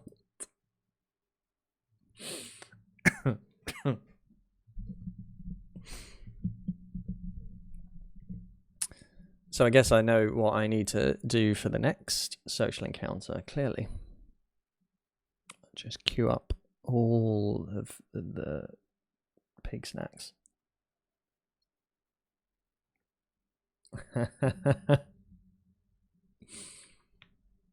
That'll be the sound our Tarask patron makes.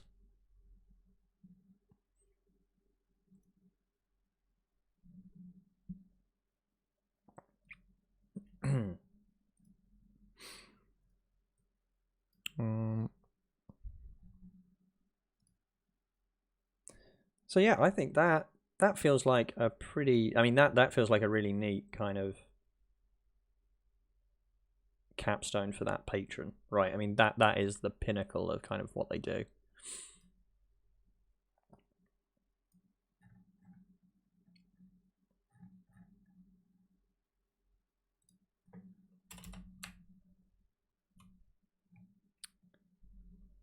Tarask scratching's expensive and twice as loud. Yeah, and because they're Tarask, right? They just keep regenerating. So it's like the everlasting gobstopper from Willy Wonka, but it's pork scratching.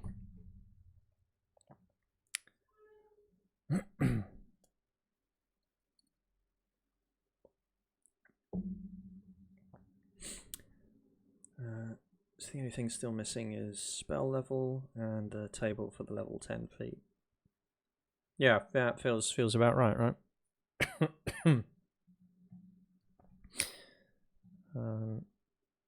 So that is not super. Yeah. Yeah, be interesting to kind of see what you come up with for these sort of numbers. But I mean, I get, you know, you can kind of finesse those as you need to.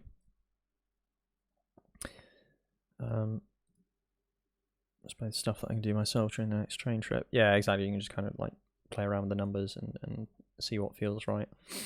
But on the whole, I think that feels like an interesting patron to me. These Inferno die, like, yeah, I'd be very interested to see how you find this during play, because this sounds like a very fun kind of mechanic to me. I guess it depends a little bit on how often fire comes up. I mean, we could,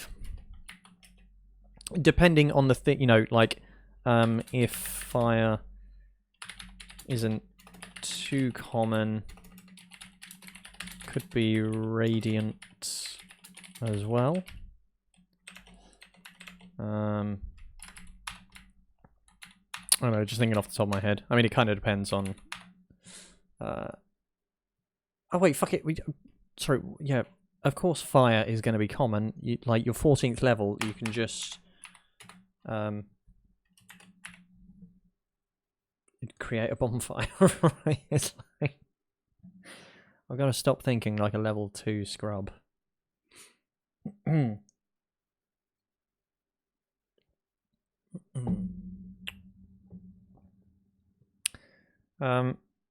Yeah, I'd love to see this like as a final kind of document. That would be pretty damn cool.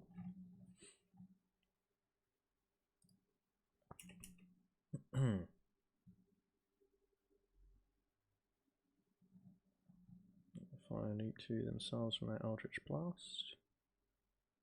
Yeah, that makes sense. It's almost like you're kind of channeling power from your patron, and then like you're pulling a bit of it back into yourself to kind of build up this inferno. Yeah, I like that. Damaging aura.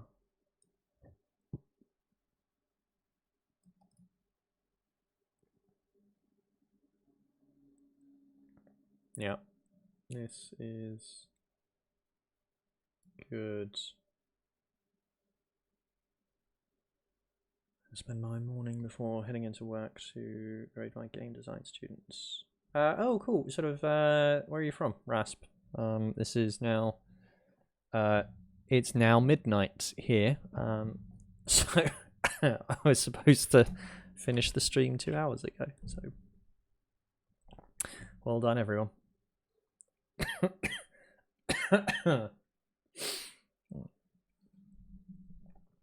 Straight out. Oh, of course. Yeah, there it is. I should have. There we go. I should have guessed.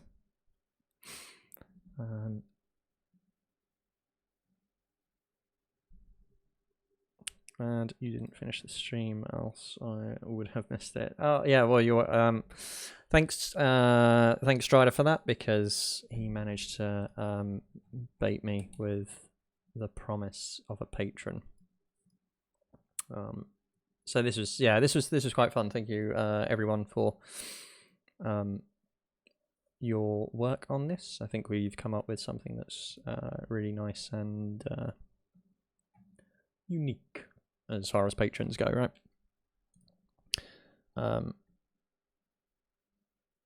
Yeah, I'm kind of happy with the work we've done here on this Inferno thing. So yeah, like I say, I'd be very happy to. I'd be very interested to see like how you find this in play.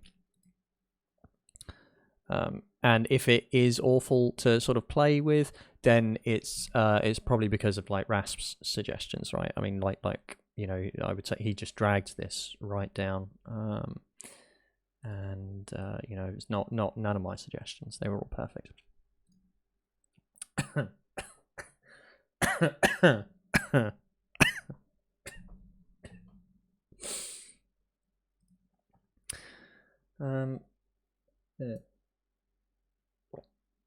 Yeah. Okay, in which case I should probably think about sort of wrapping this up as I'm hitting the 4-hour mark. Given time zones and stuff, I don't actually know, like, I mean, how does timing work for everyone? I mean, currently I've been doing it at sort of like 8 p.m. my time. Is that like too early for a lot of people? Sort of, or like, would it be more convenient if it started at like, you know, 2 hours later than normal, if I went from like 10 to 12 or something? It's something to have a think about, I guess, like whatever works better for everyone generally. So first I saw linked from your Twitter. Oh, okay, cool. 2 hours later though. Yeah, in which case I might consider moving it to a little bit later.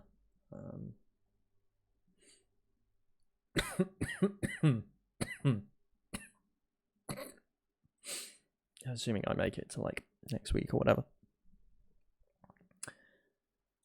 I wouldn't be able to because I'd be at work. That's a shame. Yeah. Don't worry, actually, this is a nice treat. No, that's cool. I mean, I do sporadic ones sort of during the week anyway. But yeah. Well, thank you for joining anyway.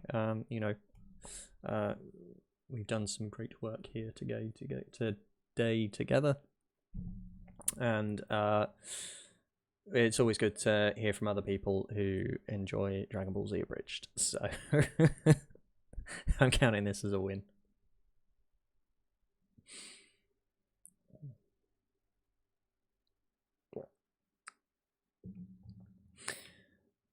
Yeah, there'll probably be some more randoms during the week, assuming I am on the mend. Yeah, I need to just kind of make sure that I make sure that I book appropriate time to kind of work on all this stuff for Darker Dungeons. It's hard to do this and stream at the same time, so I can't multitask for shit. So I need to make sure that I've got time for this and to play World of Warcraft. Maybe I'll be playing that on stream, just as a sort of like idle thing. Something to look forward to. Boom. Yeah, cool. Thank you very much, Rasp. Yeah, hopefully see you again at some point. Good luck with your students. See you later. And yeah, I guess on that note, I will also think about shutting down for the night. Thank you very much, everyone, for stopping by. Been a lot of fun, this one. And yeah, I'll be looking forward to seeing that come together, Strider. So get to work. As always, a special thank you to all of my kind patrons. Again, your support really means a lot and helps me stay focused on the things that matter, like Darker Dungeons. So yes, thank you very much to all of the glyphs and all of the sigils, especially Adivice Dragia, Anthony Kapler, Brady, Douglas, Philip Newton. I'm going to learn how to pronounce that one day. Seth Cooper and Strider, as always. Yes, thank you. Like I say, thank you everyone for all of the support. Like I say, it really means a lot. And hopefully you enjoy all of the work that is soon to come out as well.